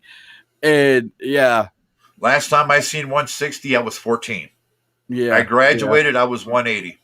Yeah. Well, I when you jump out of a perfectly good airplane in the military and you hit what's called a zone, an X zone or something like that, a Z zone or whatever. I can't remember. It's been so long, but it's a zone, and I missed it by like 10 yards, which is really good for somebody who just on their first jump. I mean, these guys that I'm jumping with, I was a tech for a SEAL team unit. I wasn't a SEAL. I was a tech for them. I ordered their stuff. I ordered their gear. And yeah, these guys were dropping every one of them. You know, they even knew how to, you know, if they seen one guy, you know, going down for the Z drop or whatever, and they knew they were too low, they would circle around one more time before they drop. And every one of them were just dropping on that X, dude. I mean, right on a dime. It was like, wow, this is amazing. I love our military, man. We've got one of the best militaries on the road. I love it. Had quite a few family members represent our country, you know, and went over and served. You know, I'm proud to be an American. I will always respect anybody who joins the military, and I was proud to be a part of the military service, and you know, and doing what I could for my country, man. I think everybody should sign up for one tour of duty, man. Even if it's just a 2-year, even if you're a weekend warrior and you go and, you know, you spend a year or two being a weekend warrior, man, you're still serving your country. You know what I'm saying? Right. And one of the things I'll say, just in case people didn't get what you were trying to say, and basically in layman's terms, he was the equipment manager. I was called a storekeeper. The storekeeper. That was my. Well, in case anybody didn't know, if they want to relate it to anything else, it would almost like an equipment. In the Army, they call them quartermasters. They order all the stuff for everybody. So, hey, it's a good job, man. My brother, they called him a pencil pusher because he ended up behind a desk, and he ended up getting lucky when they sent him home. He lived in Detroit. And he ended up being the color guard at all the hockey games, football games, and he wrote himself in for like 5 years and went to all the sports for free. And I'm like, man, you know, you got lucky, you know. And it was like, man, that was cool. You know, you spent 5 years going to every pro game there is across the board. Yeah. Well, you've never been more scared than I was when like I said, I was a tech for a SEAL team. We had a big warehouse, all the SEAL team equipment. The only thing I didn't get for them was their guns, and their ammo. That was it. That was the only thing I couldn't get. I wasn't qualified or didn't have the, you know, the right, you know, things to get that. But everything else I got for them, their diving suits, all their equipment, their boats, their, you know, anything else they needed. We had a huge warehouse, and my lieutenant, he thought I was the bravest guy in the world because these big SEAL guys, the SEAL teams guys, they come in, they're they make some big wrestlers look sad. I mean, they're buff, and they'd come in and they'd say, I want this or I want that. Well, do you have a request from your, superior officer or whatever? No. Well, then you ain't getting nothing in here. Boy, I'll come across there. Come on across, beat my ass. I don't care. You're still not getting you're not getting what you're asking for until you do the right thing. And he was like, dude, you're brave. Do you know they actually put weight limits on the military now and everything now? Really? Yeah, my son, he was a defensive lineman, graduated from South Green 2 years in a row, dude. They were on the state tournament, going for the state tournament, The first year they went third round, one more game, state championship. Following year, man, second round. And he goes to go for the Marines, man. He's too big for them. Because he was a lineman. He was stocky, he was a big kid. Right. And he was too big for them. They're like, you're too That's big. crazy. He wasn't fat. That's was just crazy. big. He's just a big bone husky kid. And I'm like, this kid moved people in football. That was his job. He bulked up. He, trained up. And he was just too big. They want you down around 180 pounds now in the Marines. They want you to be able to that's one thing. I don't care how big you are, how small you are. If you serve the military, man, I will always 100% have respect for you. And if anybody, I'll tell you one thing, man, military, I was in the Navy. My dad was in the Marines. I've got a daughter who's in the Army. She's a weekend warrior for the Army. And I'll tell you, we can make fun of each other. All right. But if somebody outside of the military has anything to say about the military, you're talking about brothers coming together quickly? Oh, nothing like it in the world, man. Nothing like it in the world. And it's the same for wrestling. Yeah. Yeah. Right. I think we just set a record for two podcasters being in one podcast for talking the longest time. I think we have a record. We might. We still got another. If we want to break the record for #Truth's longest episode, we still got another 20, 25 minutes. Yeah, I just see one of my buddies come in here, score chaos games on. I don't think I can handle that, man. I've been having to go to the bathroom for 20 minutes. So my wife's been hitting my phone. Brother. She was sleeping when I first came out here, so I get a message going, "Where the hell are you?" So I'm like, I'm with Scott. you know better than to put two podcasters together who, basically, the thing they do is have fun. Just the conversation just goes, and it's having fun, man, and relaxing and just kicking back, And I'm also, thankful for everybody coming on here and watching us, having a good time. Without a doubt. Without you guys watching us, we can't do what we do, and I say that about my sponsors. I say that about the fans out there. I say that about other podcasters because, like I said, we're a huge network. We're a huge family, man. And when we all stick together and we tell each other who are the cool wrestlers at the moment in this area and that area, and we all do it together, man, wrestling is an amazing thing. And I'm proud to be part of this podcast world. So am I. I love the business, and everybody out there in Family Game Society, man, I see two of you on here, and I want you guys to actually do a challenge for me. I want you guys to go on Scott Larson's YouTube and everything, and I want you guys to actually send it to the group's chat and have everybody watch it because we want all of Family Game Society backing up Scott Larson, backing up Doc Payne, man, and just having lots of fun with us. And I'll definitely put, like I said, I will definitely share you on my page, and I will definitely get you out there. And send me something that has to do with, do you guys have some kind of way that you put out the Gaming Society? Because I would love to we got Facebook. We actually have a website. I mean, we actually have a full website. Send me that information, man, in a message, and I sure will start plugging that on #Truth. I also want to plug it on my page, man, because that's a cool thing, man. And get on your Xbox, shut off the PlayStation for a few, and come on there, and you'll have a good time with Family Game Society, and nobody's going to mess with you. And you got to check out the Poker Club. I believe you, but I'm a PlayStation guy, dude. You got to try. You're not going to get the PlayStation out of me. It's just ain't going to happen. Order your Poker Club because it's cross-gen, it cross-platforms. Now that I will do because I love playing some Texas Hold'em, man. That's exactly what it is. I can play some Mean Texas Hold'em. We're gonna have to get together and play that. Oh yeah. Hey, we got actually a poker club on there. There's actually clubs on here, so we actually have designed a poker club. There's tournaments up to 360 people you can get into. So yeah, man. Thank you guys. Appreciate it. Yeah, thanks, Scorp. Yeah, man. Scorpio said, "Yeah, let's do it." Yeah, another good buddy, man. Knowing him for quite a few years, man. Great guy. His family's great. Lives up north. We're from Texas, and just great guy, man. He backs us all up, and he loves your show, loves my show. He's part of it. He's actually going to be coming on doing the caption that with us, and he's got us some cool pictures to have some fun with as well. So I'm we're looking really excited forward to all that, man. But if I don't get up and go over here to this bathroom over here, we are going to have major problems on here, man. All right, everybody, you keep on Scott Larson. You come see Doc Payne. Check out Rapid Wrestling Federation. You check out Titan Southside, Excalibur, RWC, man. You back us all up. We're all family. So, sir, to you, thank you so much. To everybody else, thank you. And you have a great night, young man. And that is the hashtag truth. We'll see you guys tomorrow.